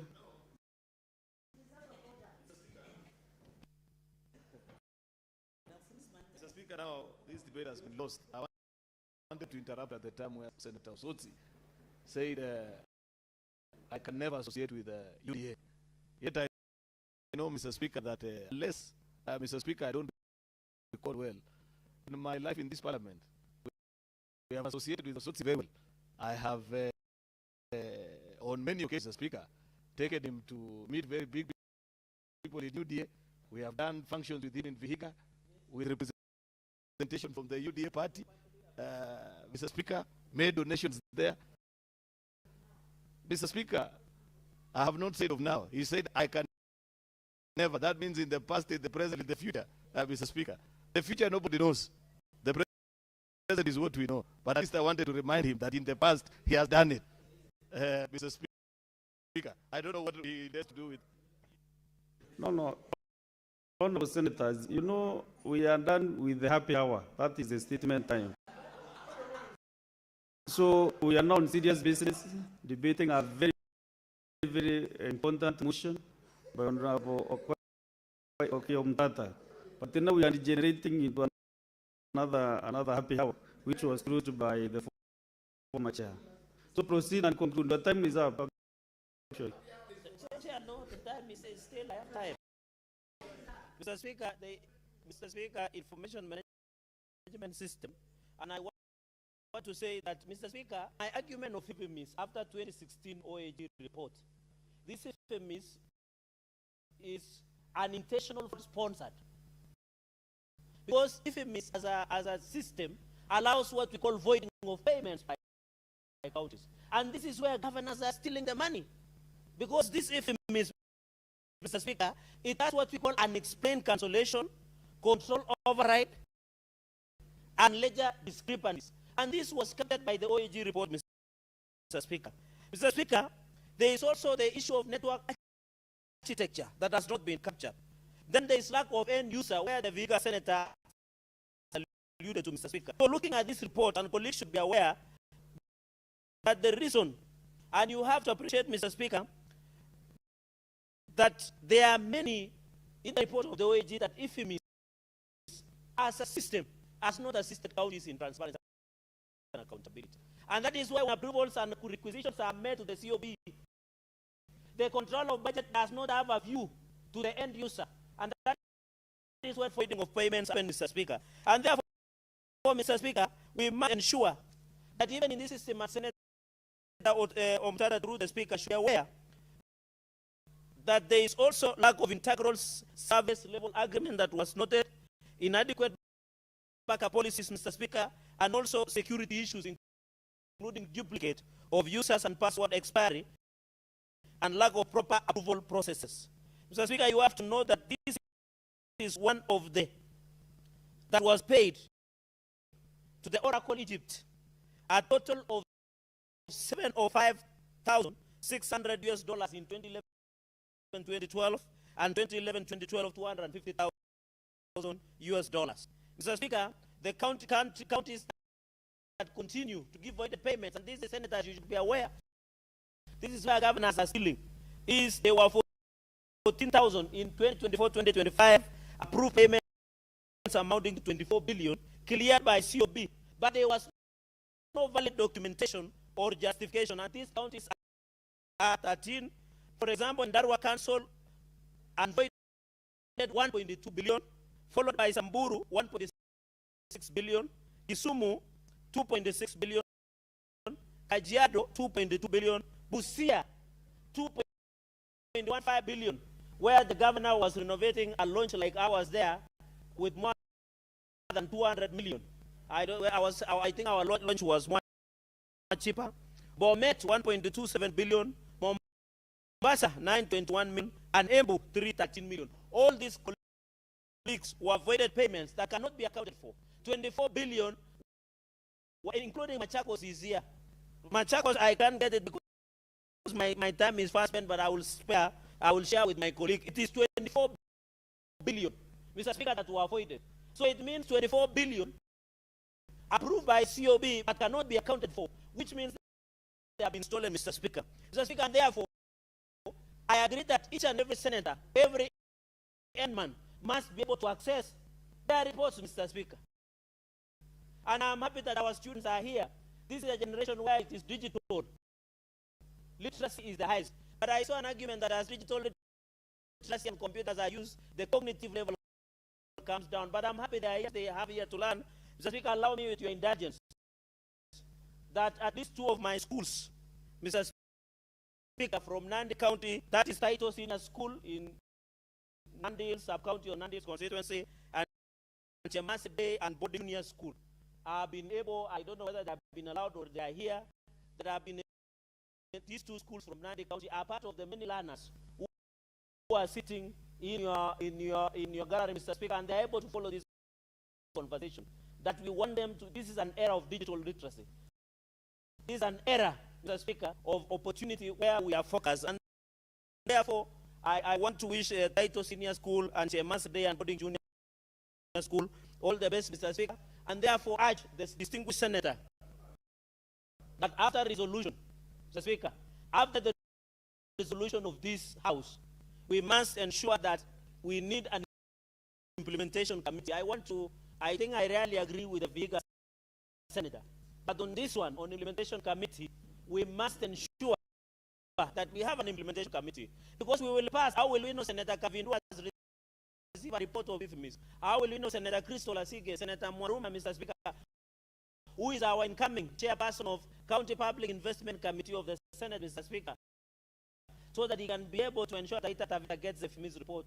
How can we ensure that Kalwale, the bullfighter, who is fighting in Talanyi, has an opportunity to access and be able to oversight, oversighting in funeral services? How can he go to a funeral somewhere in Lukoyani and share the information about Kakamega County, Mr. Speaker? I agree. Even in Bungoma, Mr. Speaker, where Senator Wakoli, who has been suffering in the hands of the governor severally, Mr. Speaker, but lucky he eats well. You know, I sat with Senator Wakoli over lunch, and he eats around 5 kilos of ugali, Mr. Speaker. So he can be able, Mr. Speaker. The only missing the legacy, Mr. Mr. Speaker, is Terere. He's telling me they should be Terere and Imondo. That is me in the legacy, and I want to appeal to Parliamentary Service Commission. How can you consume 5 kilo worth of ugali without proper Terere and Ningo, Mr. Speaker? But I want to appreciate that in future we might include Mursik as part of the legacy, Mr. Speaker. So in an upshot, I want to agree with this motion. Let us support, let each and every senator access the IFMI's report so that we can do timely, Mr. Speaker, oversight and ensure also we don't become morticians, Mr. Speaker. Because when you go to Meru and tell people financially 2024-2025, they might not understand, Mr. Speaker. Mr. Speaker, because my time was spent, can you add me 1 minute so that I wrap up my thoughts? No, since you end the time for ugali 5 kilograms and all those things, I think you are done with your Mr. Speaker, you have consumed my 3 seconds. Mr. Therefore, Speaker, now let us I support this. Let us now listen to Senator Maruma.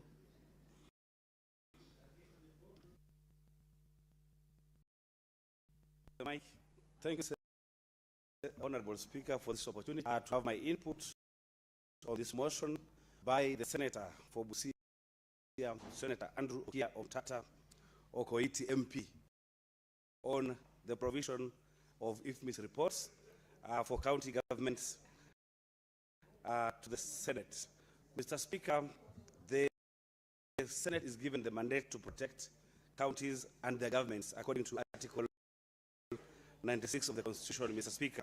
Article 217, Mr. Speaker, of the same Constitution gives the Senate the mandate to oversight the funds that are dispersed to the counties, Mr. Speaker. I have to say that the primary oversight should be done by the county assemblies, Mr. Speaker. That is the primary oversight. Why? Because the county assemblies take part in doing the budgets, the projects are done within the wards in the counties, Mr. Speaker. However, according to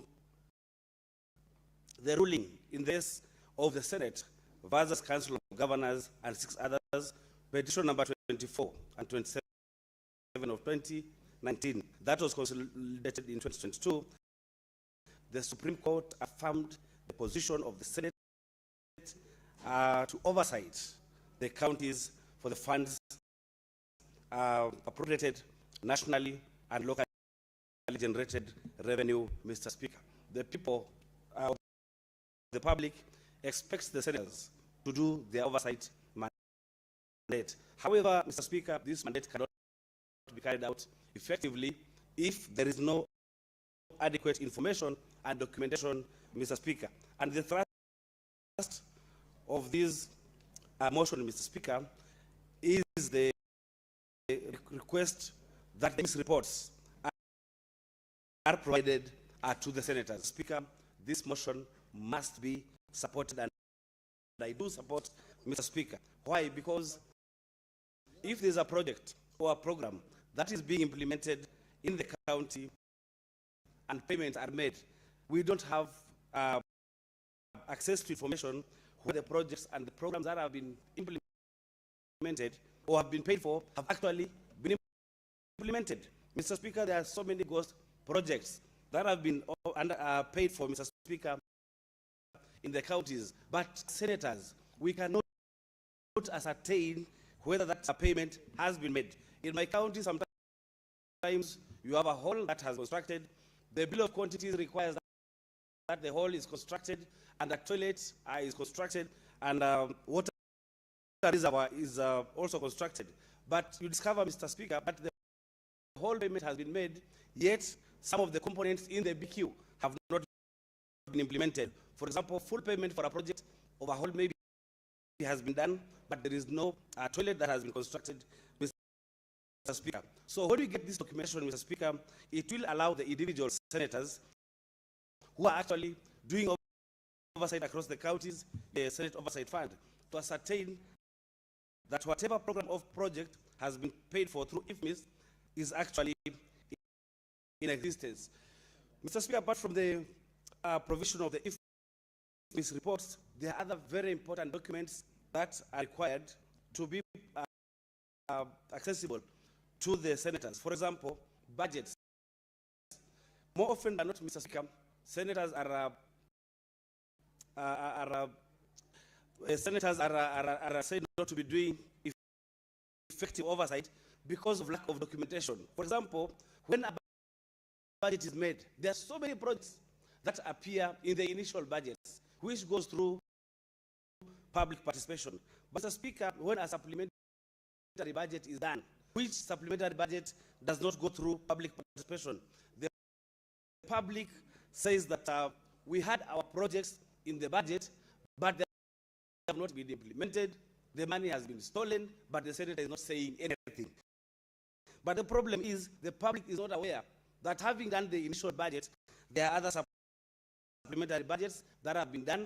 The unfortunate part is that these budgets are done without public participation, Speaker. So we need also a view of the budget and all the other supplementary budgets, but that now that it is not in this motion, maybe other motions should be done to make that all the necessary documentation that is required to do proper and effective oversight for the senators are provided, Mr. Speaker. The other documents that would really be important is the requisition for monies from the controller of budget, Mr. Speaker.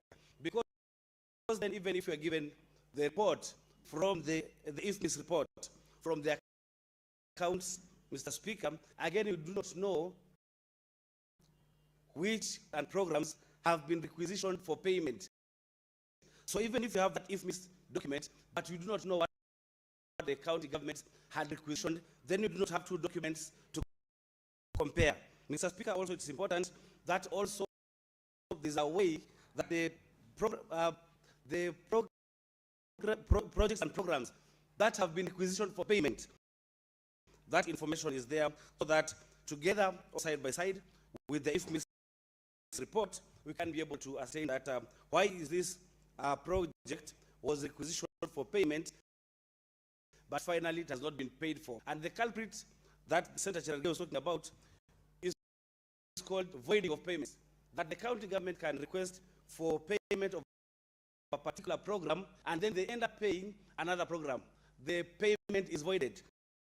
And that is the main culprit in the escalation of pending bills, Mr. Speaker. So I really want to request maybe, if it is possible, maybe through other motions or processes, that those reports, the requisition reports, can also be available, Mr. Speaker. Mr. Speaker, during audits, according to Article 2, Mr. Speaker, there are also documents that would be important for senators to access, especially the management letter, Mr. Speaker. When the audit is done, or the initial audit is done by the external auditors from the Office of the Auditor General, at times they point to malfeasance in the counties.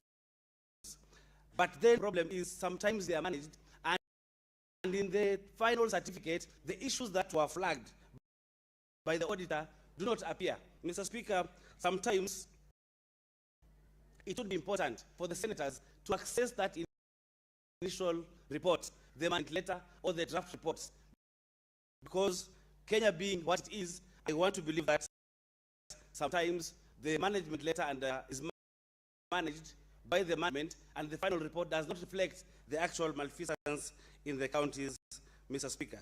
Otherwise, these are very important motions that would ensure that our counties or the oversight role of the senators is enhanced, Mr. Speaker. Mr. Speaker, I would want to say that if finally we get these IFMIS reports, I would be able to assist our people who have not been paid, Mr. Speaker, or not accessed their funds, but that already was provided for payment, Mr. Speaker. So I want to say that this is a very important motion that all of us, Mr. Speaker, should support. And we have noted in this motion that as a result of unchecked financial information and systems, county governments have continued to accumulate pending bills resulting from unplanned expenditures, unaccounted for, and inflated cost of projects, Mr. Speaker. So I would like to really end it here, Mr. Speaker, but really note that governments and senators must be provided with this information, Honorable Speaker. I would want to end it here and say that I support this motion. Well, Senator Wakoli.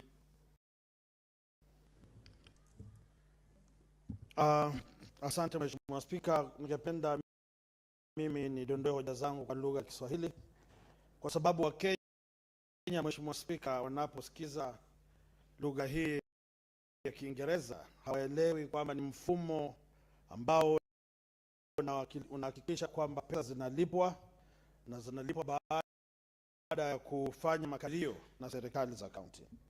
Mheshimiwa Spika, naunga mkono mapendekezo yaliyoletwa na Mheshimiwa kutoka gatuzi la Busia, seneta mwenzangu Mheshimiwa Okiya Omtata. Langu ni kwamba Mheshimiwa Spika, kule mashinani na jinsi tumezungumza katika kamati ya utekelezaji na kuratibu mipango ya Senate, ni kwamba yale ambayo tunaona kwenye magazeti na kwenye vitabu tunavyovibukua, Mheshimiwa Spika, vingine si haswa jinsi vinavyoonekana kwenye vitabu. Na naunga mkono kwa sababu iwapo tutaona jinsi fedha zilipotolewa na kulipa na kandarasi na kulipa serikali ya kaunti na kuwalipa watendakazi kama wafanyakazi wa kaunti, itawezesha wao kuwajibika na sisi kuhakikisha kwamba kile tunachoona ni kile kilicho mashinani. Mheshimiwa Spika, Mheshimiwa Maruma ametaja kwamba katika magatuzi yetu, Mheshimiwa Spika, ni jambo la kutisha kwamba miradi ambayo ilianza mwaka 2014 mpaka sasa kuna miradi haijakamilika, na miradi hii iliratibiwa kwa bajeti za kaunti, na kaunti haiwezi weka kwenye bajeti miradi ambayo haiwezi kukamilisha. Na tunafahamu fika kwamba mfumo huu wa IFMIS lazima walipokuwa pesa za kulipa, kuna mtu lazima awajibike. So huu mfumo ambao Mheshimiwa Okiya anadai, na naomba kwamba tuweze kupata nakala, itatuwezesha na wale ambao wanafanya kwa ofisi zetu katika kitengo cha kubukua, kuchunguza na kutia msasa, waweze vile vile kwenda mashinani, wadi kwa wadi, kijiji kwa kijiji, pale ambapo waliweka mipangilio hii, kuthibitisha kwamba mradi upo ama haupo, umetekelezwa vyema ama hapana, ama ni mradi gushi na pesa zimelipwa. Mapendekezo yetu, Mheshimiwa Spika, yataweza kuhakikisha baadhi ya kamati ambazo tunaongoza ama sisi ni wanachama kuzuru maeneo haya pia na kuthibitisha na kuandika mapendekezo ambayo hayatawezesha sisi kuwa kama wale ambao wanataka kufufua waliowafu. Mimi naomba wenzangu maseneta tuunge mkono pendekezo hili ili tuweze kuhakikisha kwamba ugatuzi unafanya kazi jinsi ilivyotakikana. Mheshimiwa Spika, wenzangu wametaja kwamba kuna baadhi ya wafanyakazi wale ambao wanafanya na Auditor General katika nchi ya Kenya, wanapozuru maeneo yetu na wanapoandika ripoti hizi, hata sisi tunafanya kazi katika ofisi zetu ambao wanapaswa kuenda sambamba na wafanyakazi hawa katika magatuzi, ili ripoti wanayoandika isiwe tu ya kisiri ambayo inabaki Nairobi, lakini pia wafanyakazi wetu waweze kutupa nakala hizi ili tuweze kuhakikisha kila mtu anawajibika. Mheshimiwa Spika, tumeona baadhi ya magavana wakidai kwamba kuna wafanyakazi gushi ambao wanalipwa ili hali hawapo. Lakini hakuna siku ukiwauliza ni wafanyakazi wangapi unao katika serikali yako ambao ni madereva, ambao ni makatibu, ambao ni maseremala, hawezi kupa orodha, Mheshimiwa Spika. Lakini iwapo mfumo huu utatuonyesha kwamba fedha fulani zililipwa kwenda kulipa marupurupu ya wafanyakazi, itakuwa rahisi kufuatilia na kujua ni wafanyakazi wapi, katika sekta ipi, katika idara ipi, na iwapo kuna wafanyakazi gushi, itakuwa rahisi sisi, Mheshimiwa Spika, kufuata na kupata ukweli. Mheshimiwa Spika, kule Mani kuna ulaghai ambao unaendelea katika kaunti zetu ama katika magatuzi yetu. Kuna miradi ambayo ni mradi mmoja lakini unalipwa mara mbili. Kwa mfano, wanasema kwamba barabara kutoka Nairobi kwenda Bungoma imewekwa bilioni 3. Na baada ya muda mchache wanasema barabara kutoka Bungoma kuja Nairobi wameweka bilioni 2. Na wanatumia mfumo ambao Wakenya wengi hawaelewi. Sasa mtu mmoja analipwa mara mbili kwa gari ama kwa barabara moja. Iwapo tutapata mfumo wa IFMIS, tutaweza kuthibitisha mradi ambao unasemekana umetekelezwa katika wadi fulani. Na iwapo imeonekana kila mwaka barabara hiyo inatengezwa hata kama haina kasoro, lakini utaona wanapita na matingatinga, alafu kabla wamalize pesa zimelipwa. Huu mfumo wa IFMIS utaweza kusaidia wale ambao wanadai serikali za kaunti fedha kwa kazi walizofanya na ilhali kaunti haiwalipi. So mimi kwa niaba ya watu Goma na Wakenya wote naunga mkono pendekezo hili, ili ninapozuru maeneo yenu nitakuwa kile nitakachokuwa narejelea, na iwapo nitampata yeyote ameweka mkono ama kidole kwenye kikombe cha kifedha cha watu wa Bungoma, lazima kamatwe, awajibike, na iwapo atapatikana na hatia awekwe korokoroni. Mheshimiwa Spika, ale maharagwe na chai ya mkanda. Nashukuru.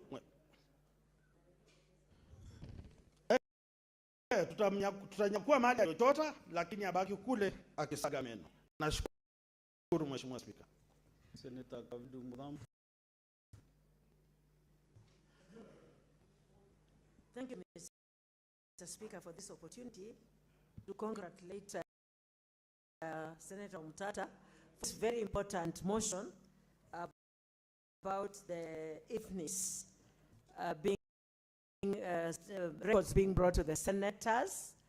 Mr. Speaker, we are really having big issues at the counties as elected senators because, Mr. Speaker, we depend on Auditor General's reports and control of budget to be able to pick what has not been done right or wrong at the counties. And Mr. Speaker, if we get this IFMIS report every month, as the motion has requested, it will be very easy for us to pick on the issues at the counties and follow up the issues and at least prevent a lot of damages being done to the counties. Mr. Speaker, when you go to many of the counties, you find a lot of stored projects, starting with Machakos County. A lot of stored projects from 2013 to date, which has not been completed, and those are taxpayers' monies that are lying there with the stored projects. Mr. Speaker, the same with the pending bills. You'll find that we have a lot of pending bills in all the counties, not only in Machakos, but in Machakos we have pending bills of more than 5.5 billion. Mr. Speaker, these pending bills originates from the first governor of Machakos. He left pending bills of more than 3 billion. And right now we have also increased with the current governor. Mr. Speaker, with this IFMIS report on monthly basis, we'll be able to follow up what projects has been given to who and how many projects paid, because there's a tendency of giving people tenders and then they pay with the same money others who have not given. And that is why we have a lot of pending bills in the counties. Mr. Speaker, I want to say this report will really help us do our oversight according to Article 96. And then you'll find the governors go do public participation. And the people at the ward level give them the projects that they want done in their wards. But the next time they go, they were given the same projects. So you wonder, what is the meaning of the public participation?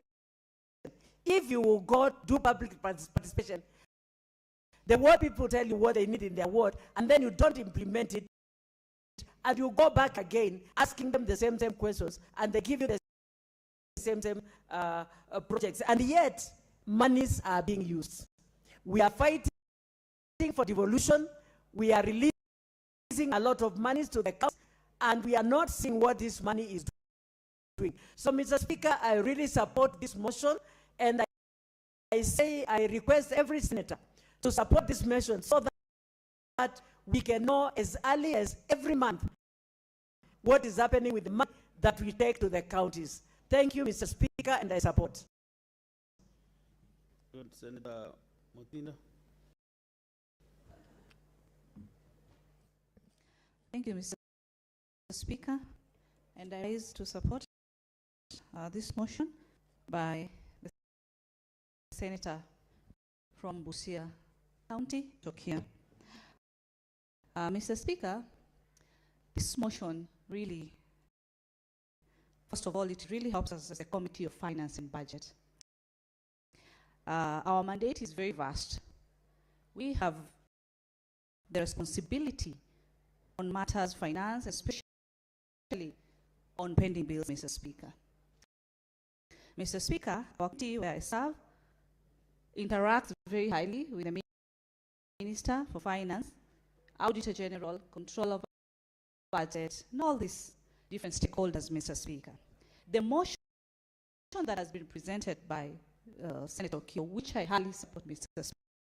Speaker, is really going to help us as a house from a bigger perspective, because normally what happens in the different committees, when a matter is brought up and delegated to a specific committee, a report is finally tabled depending on how the committee did its findings. But you realize, Mr. Speaker, as much as the committee has tabled that particular report, at times few members really are keen to get to know what is this report, what did the committee conclude. But with the proposal by the senator indicating that each and every senator, and that is a total of 67 senators in the Republic of Kenya, to be able to be provided with the IFMIS reports, Mr. Speaker, it is going to maximally help in achieving the oversight responsibilities that is vested in each and every senator of the Republic of Kenya, Mr. Speaker. Mr. Speaker, this issue or this proposal by the senator ensuring that these reports are accessible, it's not about any political issues or wrangles in place, because I've seen a lot of governors whereby when their respective elected senator brings up an issue, it's always looked at as political. They forget that one of our key roles is oversight. It is the responsibility of that particular senator to be able to ensure that they play oversight role. But when that happens, you find issues arise. But when these reports will be fully accessible, everyone or every senator will be able to see the reports of even other counties. They can be able to reference with other counties. I'll give an example. When we went to the county of Vihiga to do the oversight as finance committee on the monies for Floka, Mr. Speaker. Mr. Speaker, what we found in Vihiga County was progress. Good job that has been done as far as the Floka funds were concerned. But the neighboring county, that is the county of Kisumu, Mr. Speaker, a county that is led and its leadership is by professors, Mr. Speaker, it was a shock. It looked like people in a different, completely different worlds, Mr. Speaker, as far as these funds were concerned. So when these reports will be tabled and accessed fully by all the senators, Mr. Speaker, we'll be able to reference the same way I'm referencing between Vihiga County and Kisumu County, Mr. Speaker. Access to the IFMIS reports, Mr. Speaker, will ensure maximum accountability, transparency and effective oversight by all senators, Mr. Speaker, because we will be dealing with factual data. The issues where we've been seeing even some Kenyans coming out criticizing that particular funds have been allocated to specific projects. Some of those allegations have been untrue, some have been true, but the reports have not really been what should be, Mr. Speaker. But with access of this information, Mr. Speaker, it will also be able to help the senator speak out to what has been allocated to Project A or Project B, and that will be able to help the citizens whom we represent to be able to share correct information as far as the funds are concerned, Mr. Speaker. Mr. Speaker, the motion talks about monthly reporting through the clerk of the Senate, Mr. Speaker. Monthly reporting of these reports will ensure timely financial information to all the senators.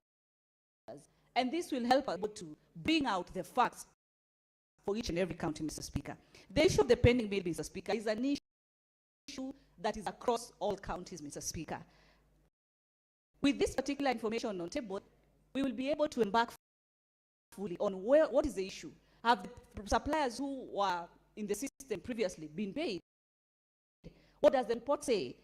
Were their companies listed for payment? If not, what happened? What transpired? There will be specific questions to specific answers to specific questions, Mr. Speaker. How resources have also been, as Mr. Speaker, by the different counties. This report to be able to highlight how the budgets have been put in place. And I give an example. Like today we had the county of Tana River visiting our committee, or attending to the invite that we had done. And when we are looking at the issues of county headquarters, Mr. Speaker, Tana River being one of them that benefited among the 5 counties, Mr. Speaker, you realize, Mr. Speaker, that there was a 385 million that the county assembly had put aside for construction. And all that they need to put aside, Mr. Speaker, is funds or monies for recurrent expenditure, Mr. Speaker. So these are some of the things that, without that knowledge, then the senator of Tana River will not be aware that 385 billion has been set aside and approved by the county assembly of Tana River to be able to do construction, which is not their mandate, Mr. Speaker. There will be definitely there'll be identification of any irregularities and delays that has been in place within these counties as far as projects are concerned, Mr. Speaker. Then, Mr. Speaker, we have other stakeholders that when the committees or even a particular senator looks at the reports, they'll be now in a better position to see what to recommend to different stakeholders. Case example, the EACC, the Office of the ODP, and action is taken, because sometimes Kenyans do ask us, when you realize that this, what did you do? Mr. Speaker, our mandate allows us to do what we call recommendation to the other authorities who have the power to be able to prosecute the matters that have been identified, Mr. Speaker. And so what I'll be able to conclude and say is that let all the offices provided by the Senate clerk, all the 67 offices, be able to access and have all these reports produced or tabled to all the senators, so that collectively we can be able to ensure that all these budgets, the audit reports are accessible, and at the same time we are able to look at them deeply. I've had an opportunity, Mr. Speaker, when I was having the county investments committee, we were able to grill governors and matters audit. The other committee that I serve as vice chair, I have an opportunity, but you can imagine when that cuts across to all the other 66 centers, then it becomes a plus to each and every senator to be able to ensure that oversight is fair. So that, Speaker, because you come from the county of Meru, when you arise and speak on a matter that affects the great county of Meru, Mr. Speaker, it will not just be your matter. We will have access and we will have looked at what are these issues that have been, the senator of that particular county has raised, and how should they be addressed for the benefit, because we represent the Republic of Kenya. The only difference is that we come from specific counties, but the representation is for the Republic of Kenya. So with those in many few, I really do support this motion, Mr. Speaker. Senator Boni Kawale, Dr. Mr. Speaker, I thank you. Mr. Speaker, I also rise not only to support this very important motion, but also to congratulate the Senate of Busia for this forward thinking. But before I do so, Mr. Speaker, allow me to thank the people of Trans Nzoia County and Bungoma County for the warm reception that they gave us over the weekend when we visited them to talk about matters of oversight and management of state resources. This was during the Linda Mwananchi rallies, Mr. Speaker. My first point, Mr. Speaker, is that Kenyans listening to us, some of them don't know what we're talking about. We are saying IFMIS. They're wondering what this animal called IFMIS that is being talked about in Parliament. Allow me therefore, Mr. Speaker, to very briefly tell that IFMIS means is a real-time monitoring of income collection and the expenditure that is done in real-time basis, so that the capacity of Parliament to oversight, Mr. Speaker, can be enhanced. It means in full integrated finance management system. It's a pity that internationally, IFMIS is supposed to capture both income and expenditure. But Mr. Speaker, unfortunately in this country, we are more keen on knowing the expenditure without capturing and recording the income. So what does this bill intend to achieve? We want, using this law, Mr.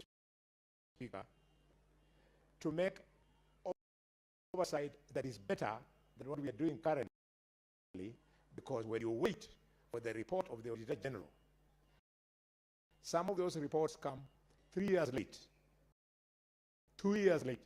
But with this, we will have real-time monitoring and therefore oversight.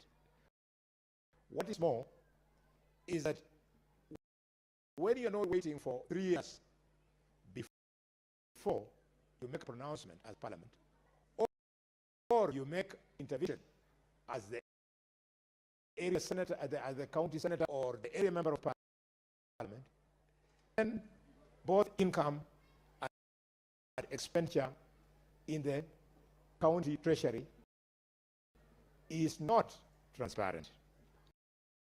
Mr. Speaker, I therefore allowed the senator, because at the end of the day, IFMIS unifies budgeting with, Mr. Speaker, treasury operations, and finally with revenue management. Once you have this, Mr. Speaker, it then makes it easy for you to be a better operating chief over the financial transactions that are taking place within the county treasury. I'm glad that I'm speaking on this matter after my sister has returned to the house.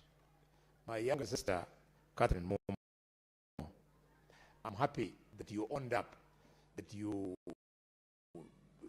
advice was sought by nominated Senator Catherine when she was attempting to amend this motion. Allow me to allay your fears. I could hear from your intervention that your fears are that if the reports go to the elected senators, then the nominated senators will not enjoy full access. Maybe. But there are two avenues that the Constitution allows you. And I don't know, because I'm not addressing you, I'm addressing the country. Let me refer you to Article 35 of the Constitution of Kenya. Mr. Speaker, quote unquote, Article 35 of the Constitution of Kenya states as follows: that every citizen has the right to access information held by the state, and that information held by another person and required for the exercise or protection of any right or fundamental freedom. And 2, every person has the right to the correction or deletion of untrue, misleading information that affects that person.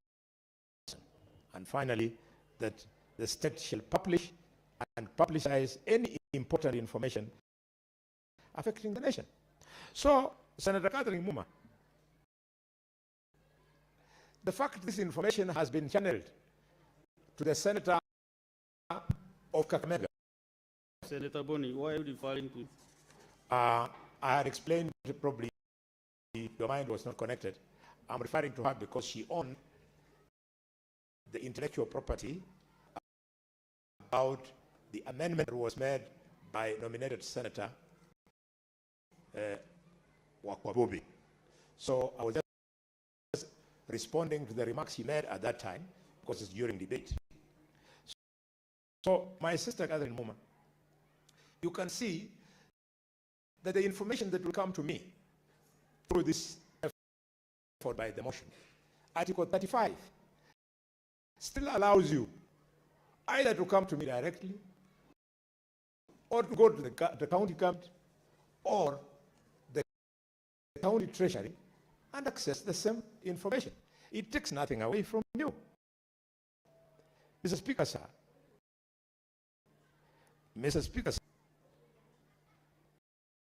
Are you interested in being Oh, certainly. I would not refuse to be informed by Sister Catherine. Honorable Speaker, thank you for allowing me to inform Senator Halwale. I wish to inform Senator Halwale that my intervention was not about individual senators looking for information. My intervention was about the oversight role of the Senate.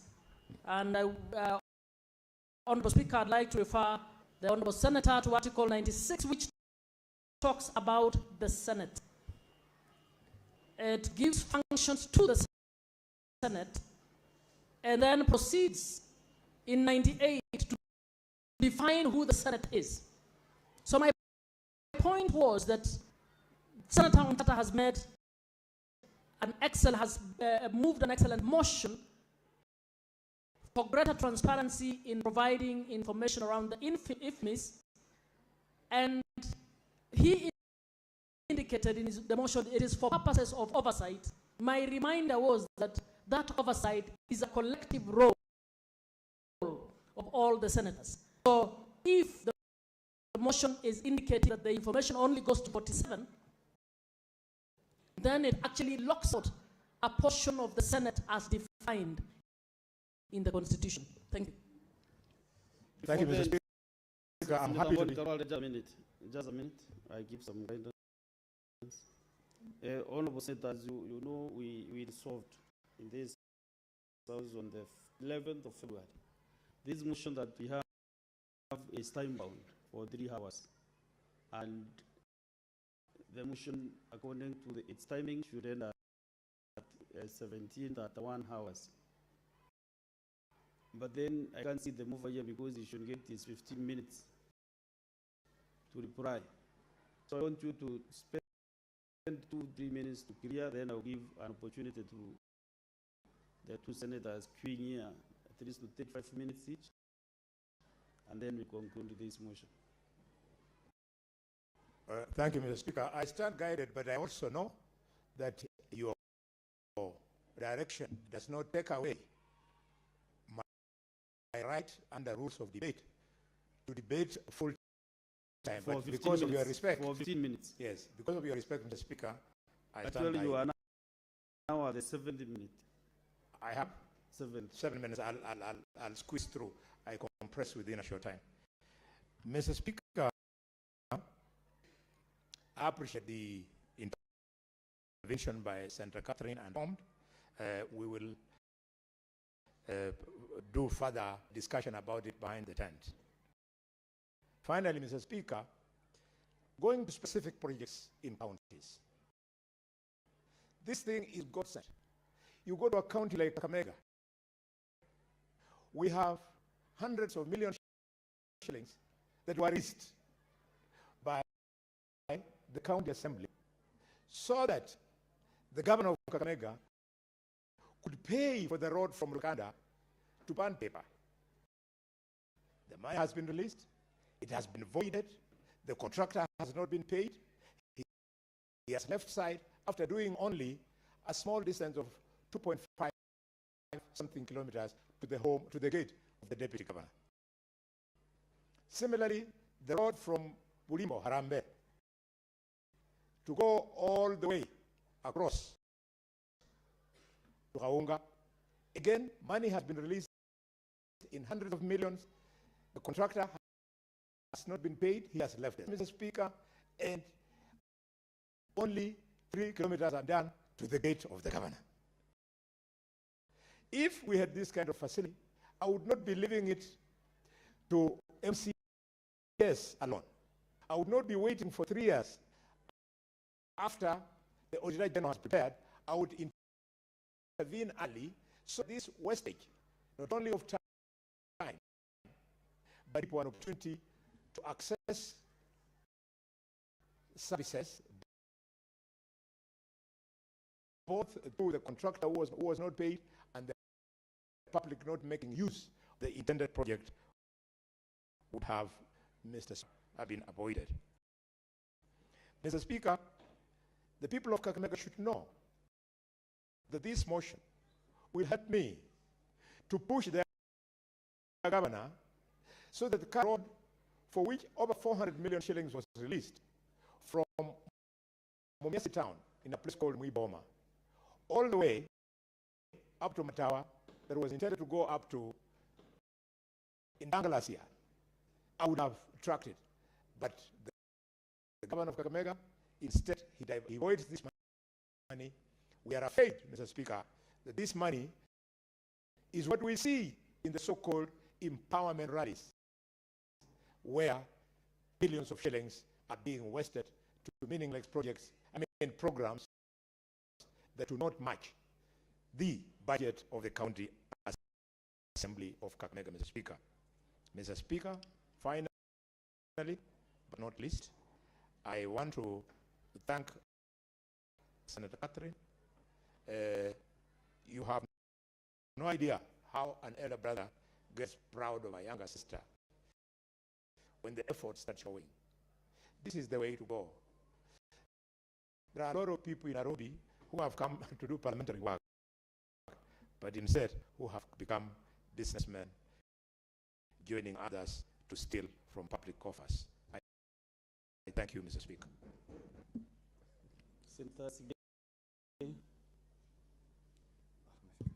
Thank you, Mr. Speaker. Senator Okia Omtata is one of the most dedicated members of Justice, Legal Affairs and Human Rights Committee of the Senate, which I chair. I must appreciate him for being in that committee.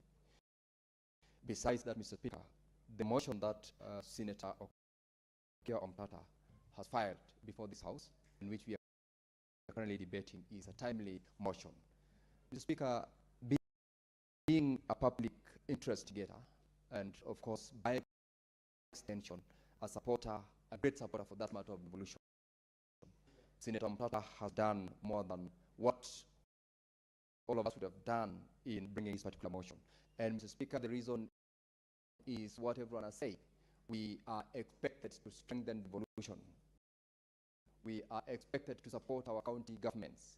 And we are expected to ensure that governance of all our county governments and the resources that we distribute from this House and allocate to our respective counties are utilized for the purpose that they are supposed to. But, Mr. Speaker, of course, without data, without information, without statistics on how that resource is being utilized, we find that most of our county governments, Mr. Speaker, have abused and corrupted the resources which are meant to do certain public projects, serve the people, and improve the livelihoods as it was envisaged by the drafts of the Constitution that introduced devolution. And so I want to appreciate Senator Omtata for this motion, and also for extending the motion to make reference to the litigation investigation and the pronouncements that the various matters which he has prosecuted before courts have pronounced themselves in protecting devolution. Mr. Speaker, one of the main reasons why we allowed such motions is because it enables the House and the public in general to appreciate what IFMIS was aimed at when it was first introduced. And Mr. Speaker, during the first tenure of the first county government team, when IFMIS was rolled out on that devolution for 7 counties being established, the aim was that in the presence and the proper use of the systems that are in place, we will be able to serve the public in the best manner that was expected of them. But unfortunately, Mr. Speaker, the delays in access of information, the inability of quite a number of all or almost all the county governments to utilize this particular system in their financial management, and also, of course, coupled with the fact that there is intentional desire by those who are running our county governments to abuse and corrupt resources, has led to the concerns that we are talking about: delays in getting information from the Office of the Auditor General or from the Controller of Budget. That would help those who are supposed to protect devolution, conduct oversight, from doing it in real time. Mr. Speaker, I recall that Senator Juang's committee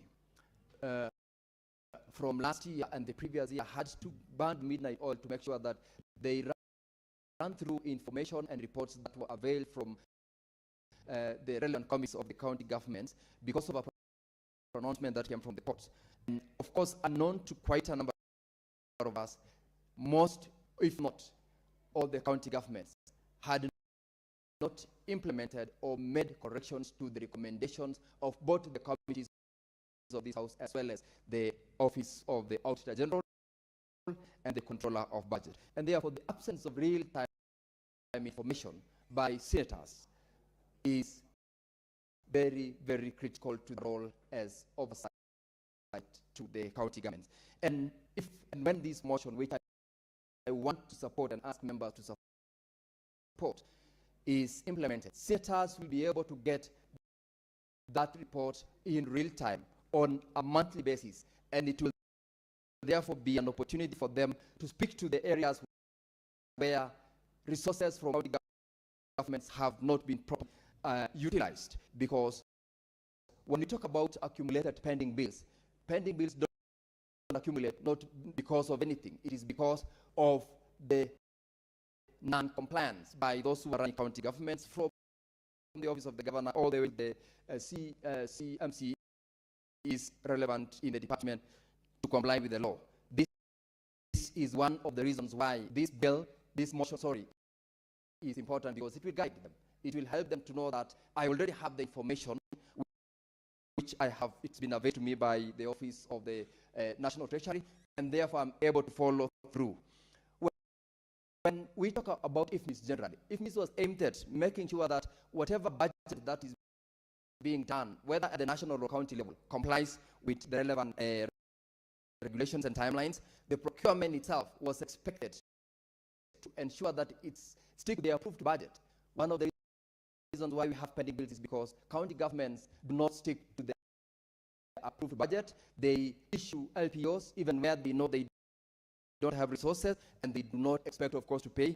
And ultimately, the payment methods and processes are skewed to certain personnel who are either friends, relatives, or those who are ready and willing to give back a kickback to those who are making the payments.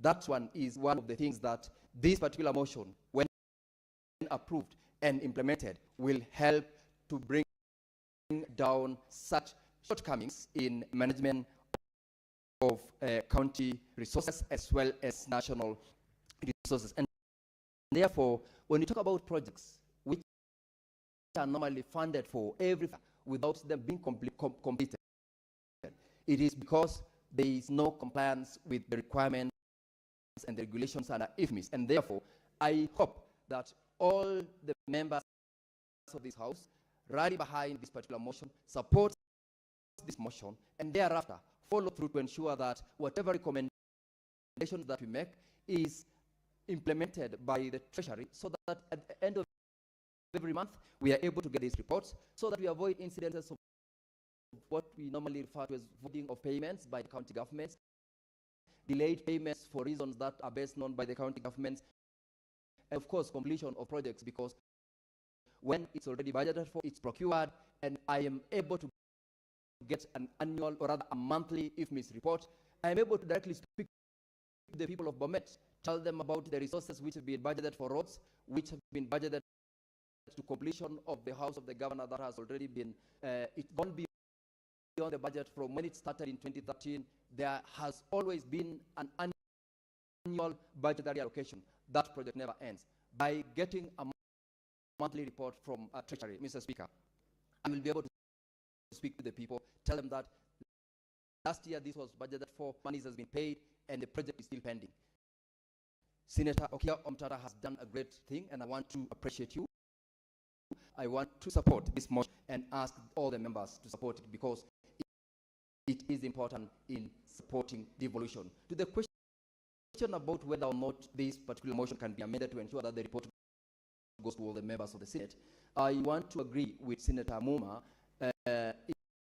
in the context of devolution is in the context of Kenya, 47 counties make reference to 47 counties, but otherwise protecting devolution and conducting oversight is a shared role by all the members. This report, therefore, should not only be submitted to the delegations of the 47 counties, but to all the members of the Senate whose business is to protect devolution.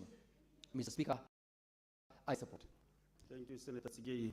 The move of the motion, your time, the motion was to go up to 17 at 1 hour. And so, at my own discretion, I want to give Senator Mamed 5 minutes. You consolidate your thoughts on this within those 5 minutes, and then the move will be right now. With your 15 minutes, you can see how to donate your time or allowed to spend your 15 minutes to reply. Senator Medu. I thank you very much, Mr. Speaker.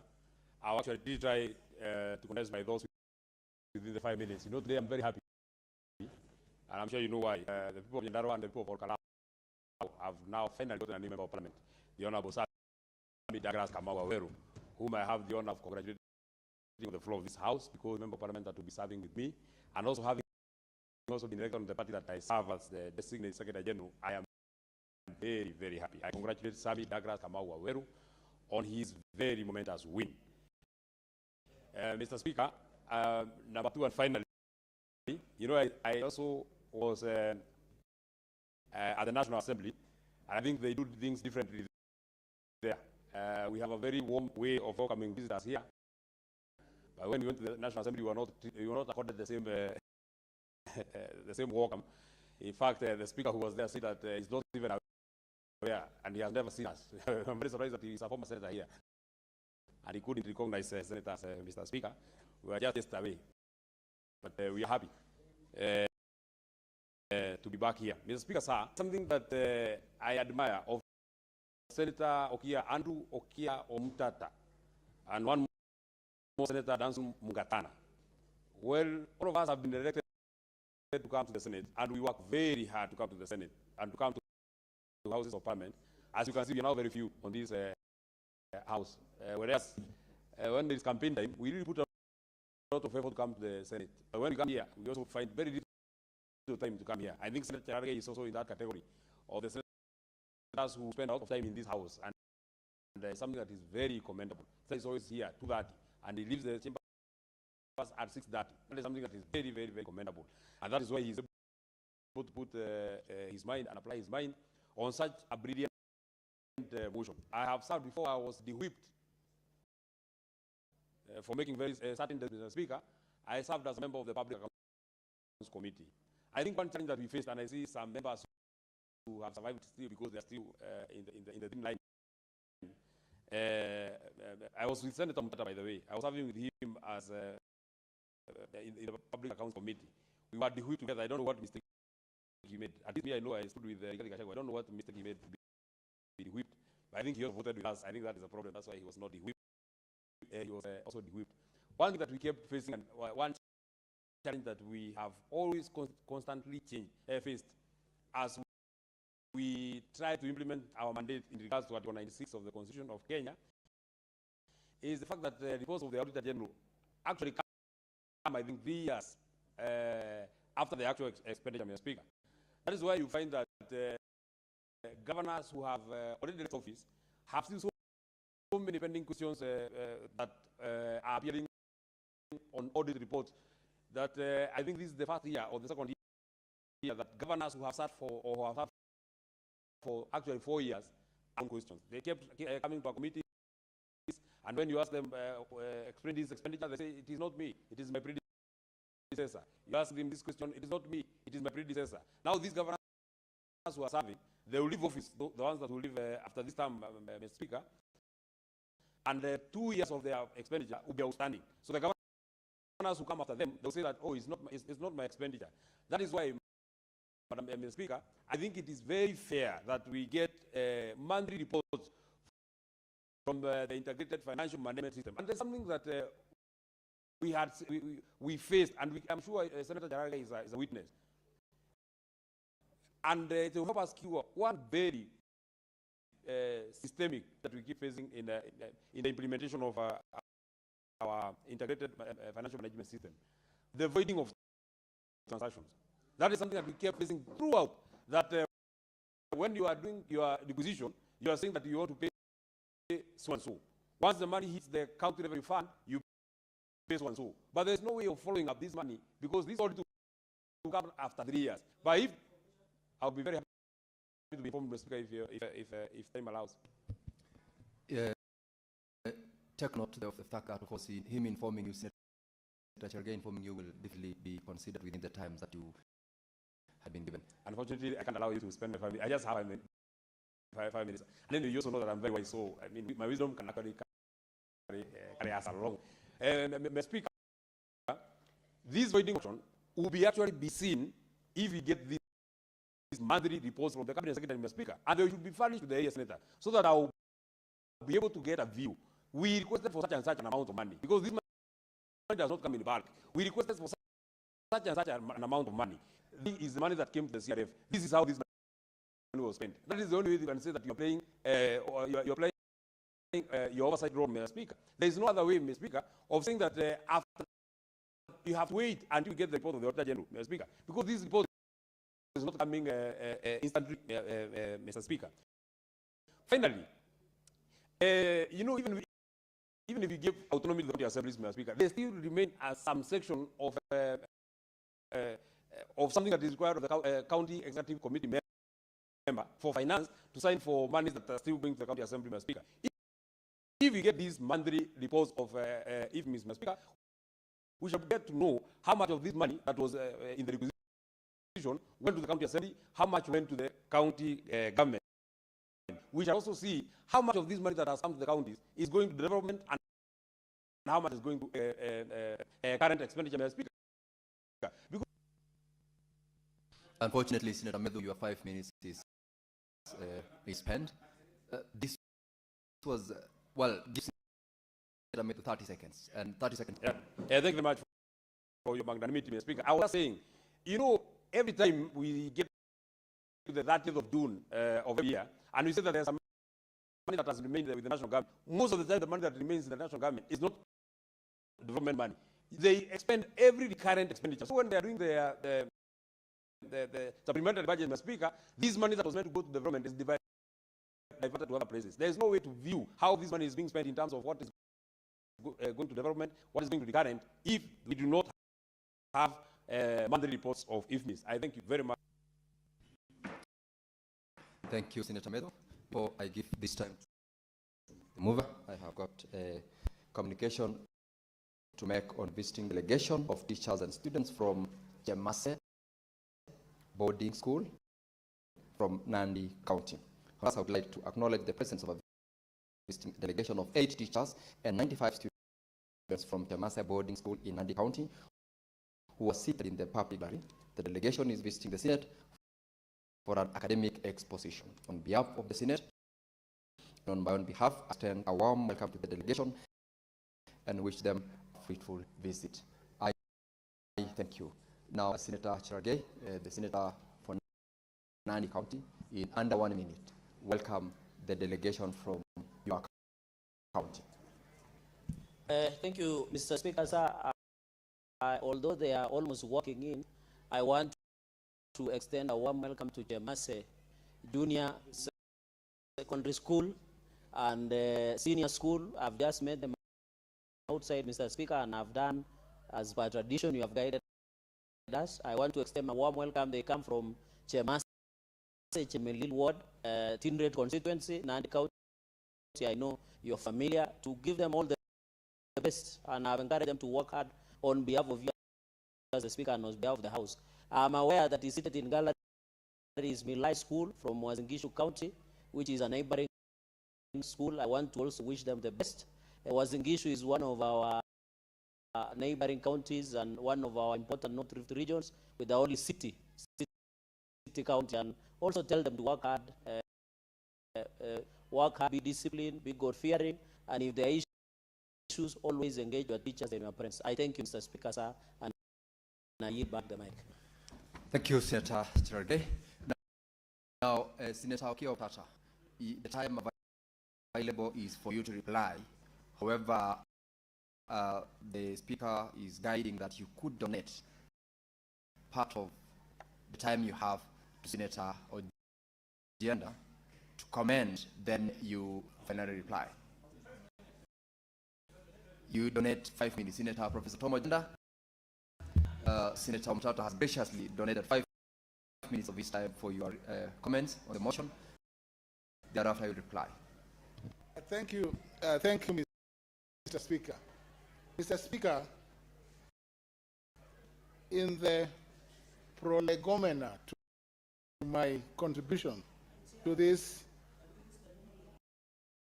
motion, Mr. Speaker, I wish to highlight that the integrated financial systems and the process that is used by counties, Mr. Speaker, to defray expenses and payment to contractors is a system, Mr. Speaker, that must be transparent, must be accessible, and must allow senators to oversight and to undertake their function under Article 96 of the Constitution. Mr. Speaker, when payments are made to contractors without an aging process, it is impossible for senators to know who has been paid, on what consideration, and often, Mr. Speaker, counties favor certain contractors over others. Counties ignore certain contractors whose services, Mr. Speaker, were contracted before the governors in office were elected. That is the case in my county, Mr. Speaker. So that you find, Mr. Speaker, that contractors who rendered services during the tenure of the first governor, Jack Anguma, are not paid. Mr. Speaker, these IFMIS systems, this system that is proposed by Senator Omtata, and that has been the subject of litigation in court, Mr. Speaker, will allow senators to oversight and to know who has been paid. That report, Mr. Speaker, if shared, will enable senators to deal with the weaknesses in payment systems, so that, Mr. Speaker, we know once funds are sought and go into the account of the county for payment, then approver 2 cannot divert payments to another contractor when the money was secured to pay another contractor. Mr. Speaker, that would help in oversight, and that is why I support, Mr. Speaker, this motion. The question of data and information will then make it easy, Mr. Speaker, for accountability of officers who, at times, without even the knowledge of the governor, and undertake diversion of funds to pay third parties. At times, Mr. Speaker, that process of diversion is done within the treasury of the county. It is done without the knowledge of the controller of budget, who has finalized the process of approving payment to a particular supplier, and the schedules return to the county for final payments. Mr. Speaker, this motion is timeless, and we hope that on a monthly basis, if the records are availed to this House, for senators to be able to see how their counties undertake their function, Mr. Speaker, it will contribute not just to the foundations of the Constitution in terms of oversight, but also, Mr. Speaker, it will allow transparency in payment processes, accountability follow-ups, Mr. Speaker. It will also act as a deterrent. It will deter county officers from violating the law and bypassing certain contractors or certain persons who they do not want to pay or who are not willing to dance to what they want. Thank you, Mr. Speaker. Thank you, Professor Tom Odenda. Now, Senator Okiya Omtata, it's your turn to reply. Take note of the time you do have, but 10 minutes to conclude your reply. I thank you, Mr. Speaker, sir, for the opportunity. And I also joined Mr. K for congratulating our youngsters and the teachers who are among us. I'm most honored to be among young people, because sometimes you go in a group and you find your people are about to die in one room, but the future looks safe. So, Mr. Speaker, I'm a very happy person today. When I was elected into this House, I understood it not as being bestowed with exceptional privilege. I understood it as being bestowed with immense responsibility. So in this House, and each senator here discharges an office of immense responsibility, not of immense privilege. So, Speaker, before I proceed, I would like to inform the House that yesterday, the High Court sitting in Vihiga, in the case of Okiya Omtata Koiti versus His Excellency Dr. Paul Nyongesa Otuoma, the Governor of Busia County, and Athi Limited, and one other, rendered a judgment that is very relevant to this information.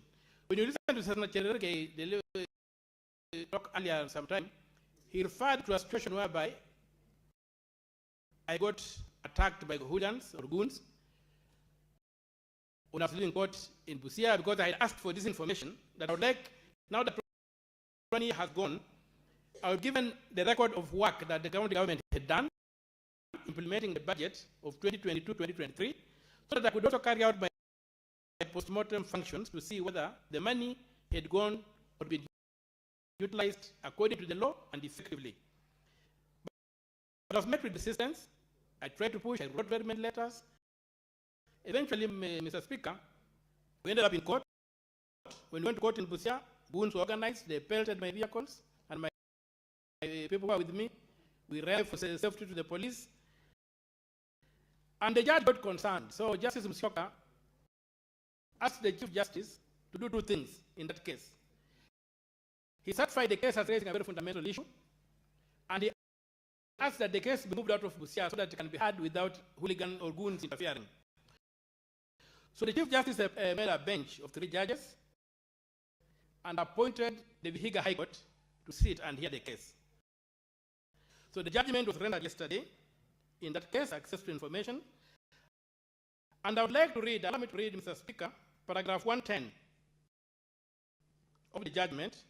It's slightly long, but I'll read it because it's very relevant to what is coming here. I'll read that as a reply. The 3-judge bench said, the orders concluding, the orders that commend themselves to the court are as follows. A declaration that the petitioner and other senators are entitled to personally access all information and documents held by the county governments at all times, and they must be promptly allowed full access to all information and documents on their county government's transactions wherever they request for them. B, a declaration be and is hereby granted that, given the shared oversight mandate with senators, members of county assemblies, MCAs, are entitled to personally access all information and documents on their county government transactions at all times, and they must be promptly allowed full access to all information and documents whenever they request for them. A declaration that a representative of the people of his/her county to the Senate under Article 1, Clause 2 of the Constitution, a senator has the corporate mandate to oversight his or her county government on behalf of the people by monitoring and evaluating its policies, operations, and activities. D, a declaration that in his/her official capacity as a democratically elected county leader, representing the sovereign people of his/her county pursuant to Article 1, Clause 2 of the Constitution, an individual senator does not lose his/her rights as a citizen under Article 35 of the Constitution to access information from the county government. E, a declaration that the failure by the first respondent to provide information sought under Article 35(1) of the Constitution, and also to publicize the information in accordance with Article 35, Clause 3, on the basis of the petitioner's letters requesting for information was, Roman 1, discriminatory and a violation of the petitioner's right to access information and administrative action. Roman 2, a violation of Article 10 of the Constitution, specifically the values of the rule of law, participation of the people, human rights, good governance, transparency, and accountability. Roman 3, a contravention of Articles 1, Clauses 1 and 2, Article 2, Article 3, Clause 1, Article 10, 19, 20, 21, 24, 73, 75, 96, 174, 175, Clause A, 179, Clause 4, and Clause 6, 201, Clause A, 227, Clause 1, 232, Clause 1, Clause 1, Paragraph A, B, C, D, E, F, and 2A, and B, and 259(1) of the Constitution of Kenya, 2010. Roman 4, a contravention of Sections 3, 4, 5, 6, and 9, Clause 1 of the Access to Information Act, 2016. B, Section 3, 4, 5, and 6 of the Fair Administration Action Act, 2015. C, Section 3, 4, Clause 1, 6, 7, 8, 10, 11, and 13, 1A, B, C, D of the Leadership Integrity Act, 2012. D, Section 7, 8, 9, and 10 of the Public Officer Ethics Act, 185B, Cap 185B, and E, Section 96, 1 of the County Governments Act, Cap 265. Then F, a declaration that failure by the respondents to provide information sought under Article 35(1)A and also to publish the information in accordance with Article 35(3) is a violation of the obligations imposed on him by Chapter 6 of the Constitution, specifically Article 73, Clause 1, and 75, Clause 1 of the Constitution, and 1, Roman 1, a contravention of Section 7, 8, 9, and 10 of the Public Officer Ethics Act, Cap 185B, E, Section 96(1) of the County Governments Act, Cap 265, F, Section 166(4)(c) of Public Finance Management Act, Article 19(1) of the International Convention of Civil and Political Rights, ICCPR, Roman 2, a contravention of Article 19 of the United Nations Universal Declaration of Human Rights, and Article 1, Article 9 of the African Charter and Human Rights, People's Rights, and J, the Parliamentary Service, Senate Monitoring and Evaluation Procedure for Management of Funds, Regulations, 2016. So, Mr. Speaker, the list is long, but I just want to underline that what we are doing in this House today is on all fours with the law. You have seen the House has said I was denied this information and it violated so many provisions of the Constitution. And then the order is an order that the petitioner should be given all the information, that the petitioner is me. All the information and documents which the petitioner sought from the respondents via 15 letters in issue. I wrote 15 letters to the county government of Busia requesting for information on how they had spent the budget. Yes. I'd like to be informed briefly. I'll pray that my time will be. You like to be informed by Senator Cherge? I would like to be, but to be brief. I'll be just to the point. Thank you, Senator. Okoitio Mtata, the school that is living is Chemase, number one, day second, junior and senior school. Number two, I wanted to inform through the Speaker that I also wrote to the governor of Nandi to give me with information. But he wrote back by telling me that since it has done under Article 229, I don't have a right as area senator to access any information and wait for the audit report. So my question only, as part of information Is it a question and or information, Senator? Information. So I wanted clarity also so that I don't rise up against Speaker, is whether the ruling can be implemented across 47 counties. I yield back. Senator Mtata? Yes, the ruling was done in REM, it's a judgment in REM. So it combines all county governments. And when I made my pleadings, I did not plead for Busia. I pleaded about the senators of the Republic of Kenya. Remember, I'm a senator of the Republic of Kenya from Busia. So I pleaded for all senators, and the others cover all senators. And MCS across the country, all MCS in Kenya, and all senators enjoy these orders. So I was ordered that I should be given the information within 21 days from the judgment date. Speaker, just 1 minute so that I can finish the order. It's a very important thing for the court. Give him 1 minute to conclude.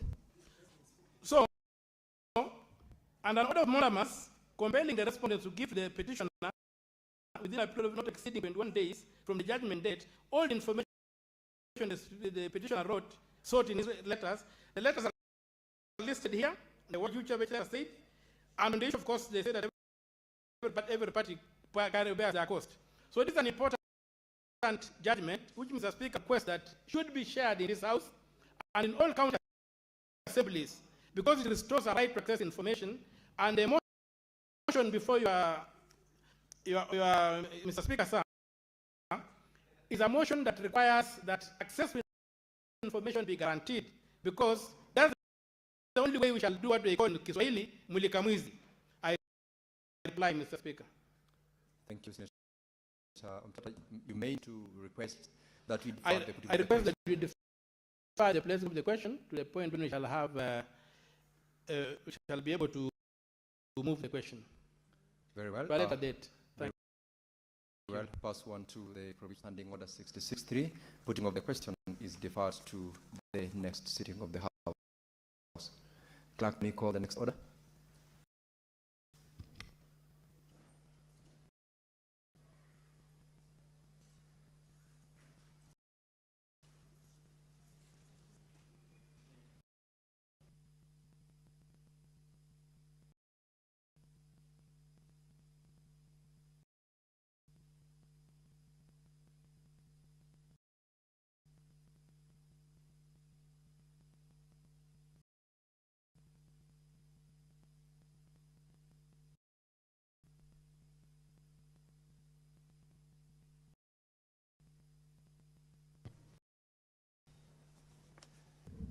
Clerk, call order number 6.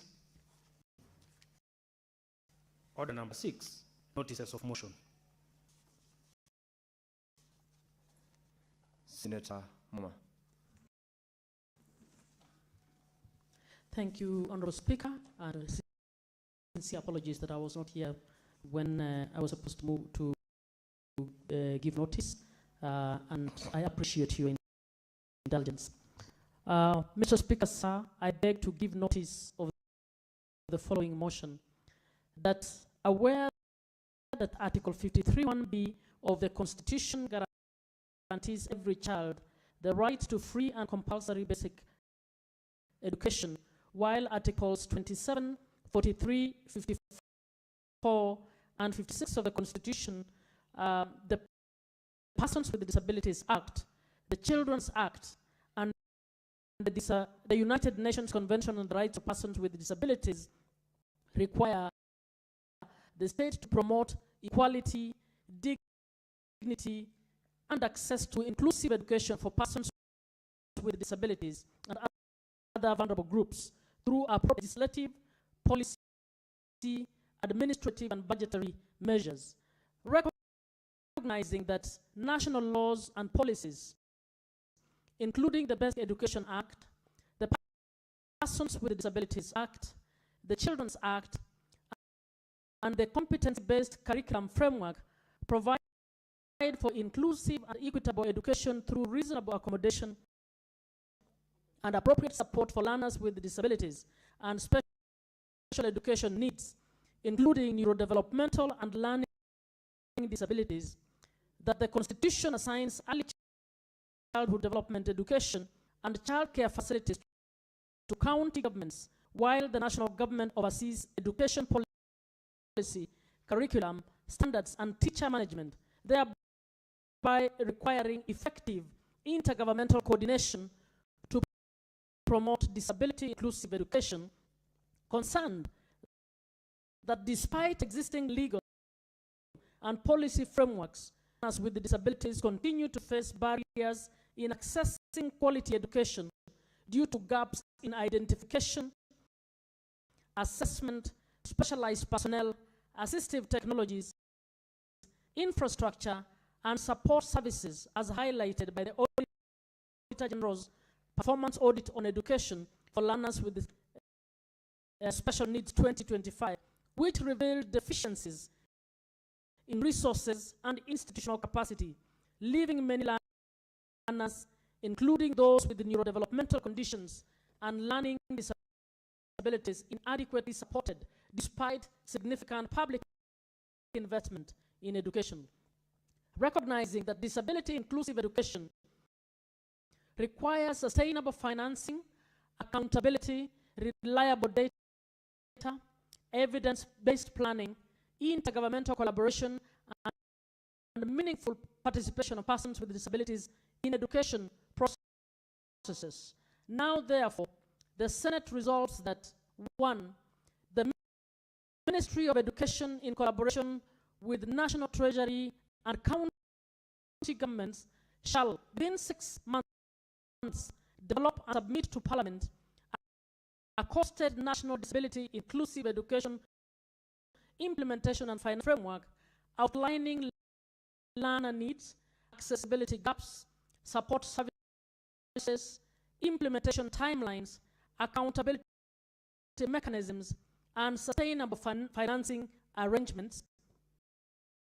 2, that the Ministry of Education reviews and harmonizes existing laws, policies on disability inclusive education to align with the Constitution, the competency-based curriculum, and international obligations, ensuring adequate support for learners with all forms of disabilities.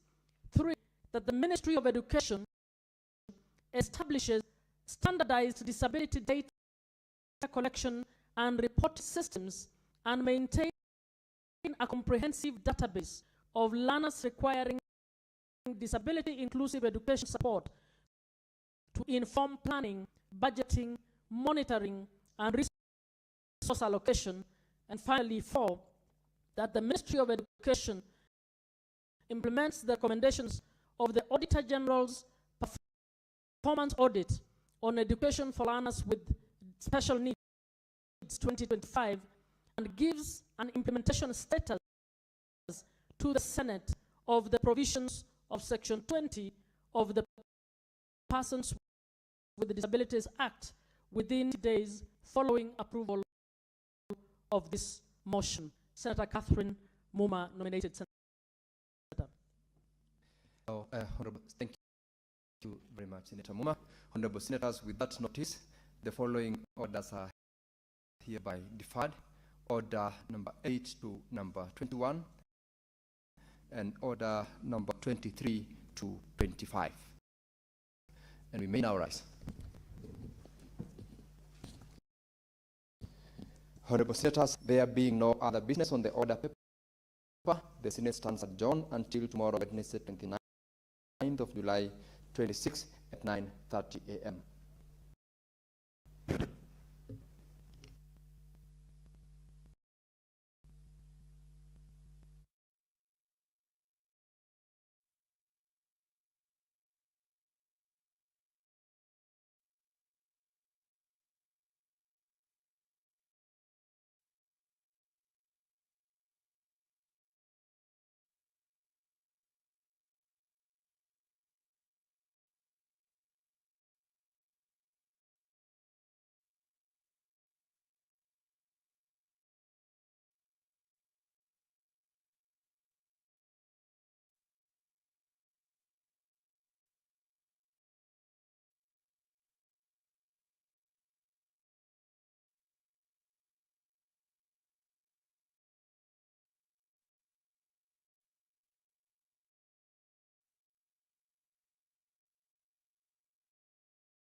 Well, a very good afternoon, and we welcome you back to the plenary sittings for the National Assembly this afternoon.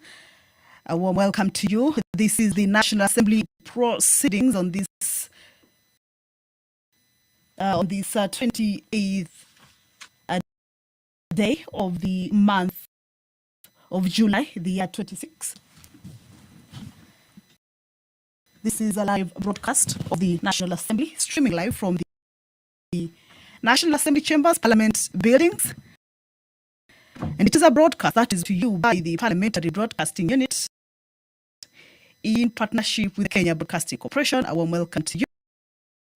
And we are glad that you are joining us this afternoon for these National Assembly proceedings. Currently on your screens, that is inside the National Assembly chambers, we can see members of the National Assembly have already begun making their way into the House. Remember, this is a resumption of the plenary sittings following a 3-week recess that the members had embarked on, during which, once it is the kicking off of critical legislative stretch during this 13th of Parliament. And of course, we recall that during the 3-week recess, there were parliamentary by-elections for the All-Kalau representative, or the All-Kalau constituency representative. And this afternoon, as is the procedure of the House, there will be the administration of oath following the All-Kalau by-election. And this is part of the business that the members this afternoon shall be transacting. The member for, or the new member for the All-Kalau constituency, that is Sami Douglas Waweru Ngodo, who will be representing the members or the constituents of All-Kalau, shall this afternoon be taking oath of office. He is a member who was elected the Democracy for the Citizens Party, that is the DCP. His winning of the seat, of course, follows the July 16th, 2026 parliamentary by-election.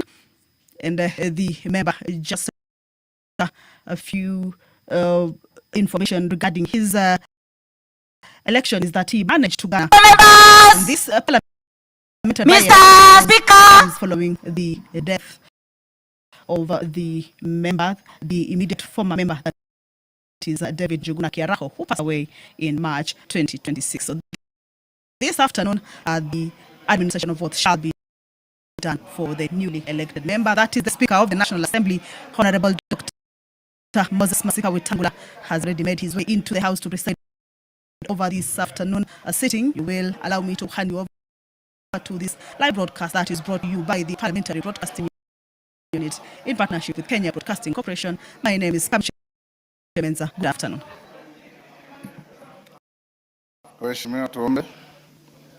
Ewe Mwenyezi Mungu ambaye kwa hekima na wema wako umetuonya tukose viongozi wa bunge, wafuatao wa jamii na utawala wa haki wa wanadamu. Tunakusihi utazame kwa neema nyingi sisi watumishi wako ambao wameridhika kutuita kutekeleza shughuli muhimu za jamhuri yetu. Tunakuomba tuamshe baraka zako sisi tukutanika hapa na ukijalie tutende na kufikiria mambo yote tutakayofikishwa mbele yetu kwa njia ya haki na uaminifu, ili kufu na sifa zako ziendelezwe na ili kustawisha amani, ufanisi na heri ya nchi yetu na wale ambao hawajasahau kabisa mikononi mwetu. Amen.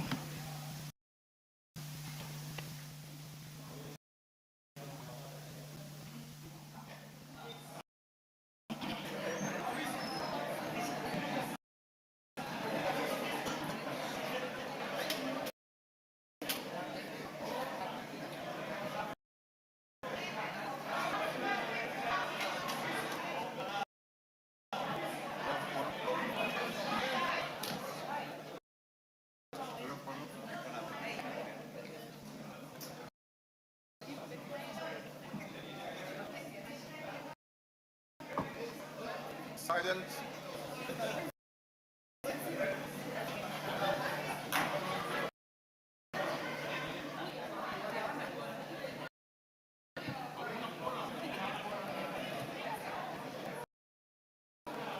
Sergeant ring quorum bell.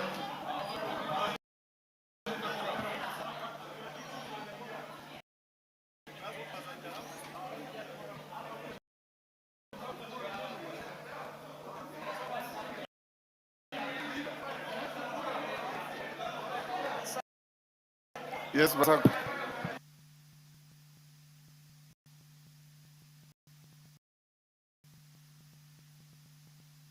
So the prayer has been said and the chair taken. However, the Speaker has indicated that the quorum at the commencement of the House has not been attained yet, and therefore has directed that the quorum bell be rung for 10 minutes. This is to give room for more members to be able to make their way to the House to join the colleagues already in the chamber. So, allow me to hand you over.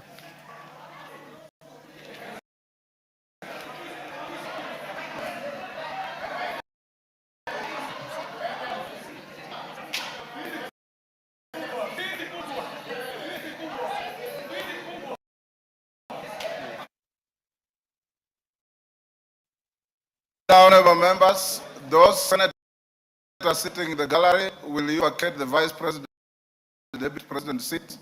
I allowed you in the Speaker's row and not to sit on the Deputy Speaker's seat. Deputy President seat, sorry.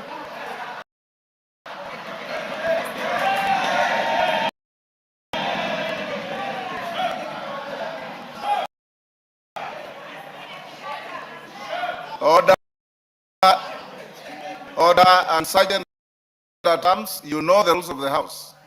You don't need the Speaker to pronounce himself on this for you to enforce the rules which you know.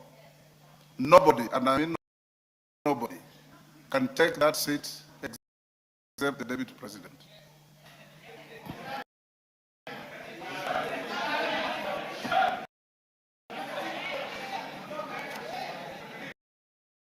We are ready. Okay, clerk, we have quorum. Can we proceed? Order number 1, administration of oath. Waweru Sami Douglas Kamau Olkarau.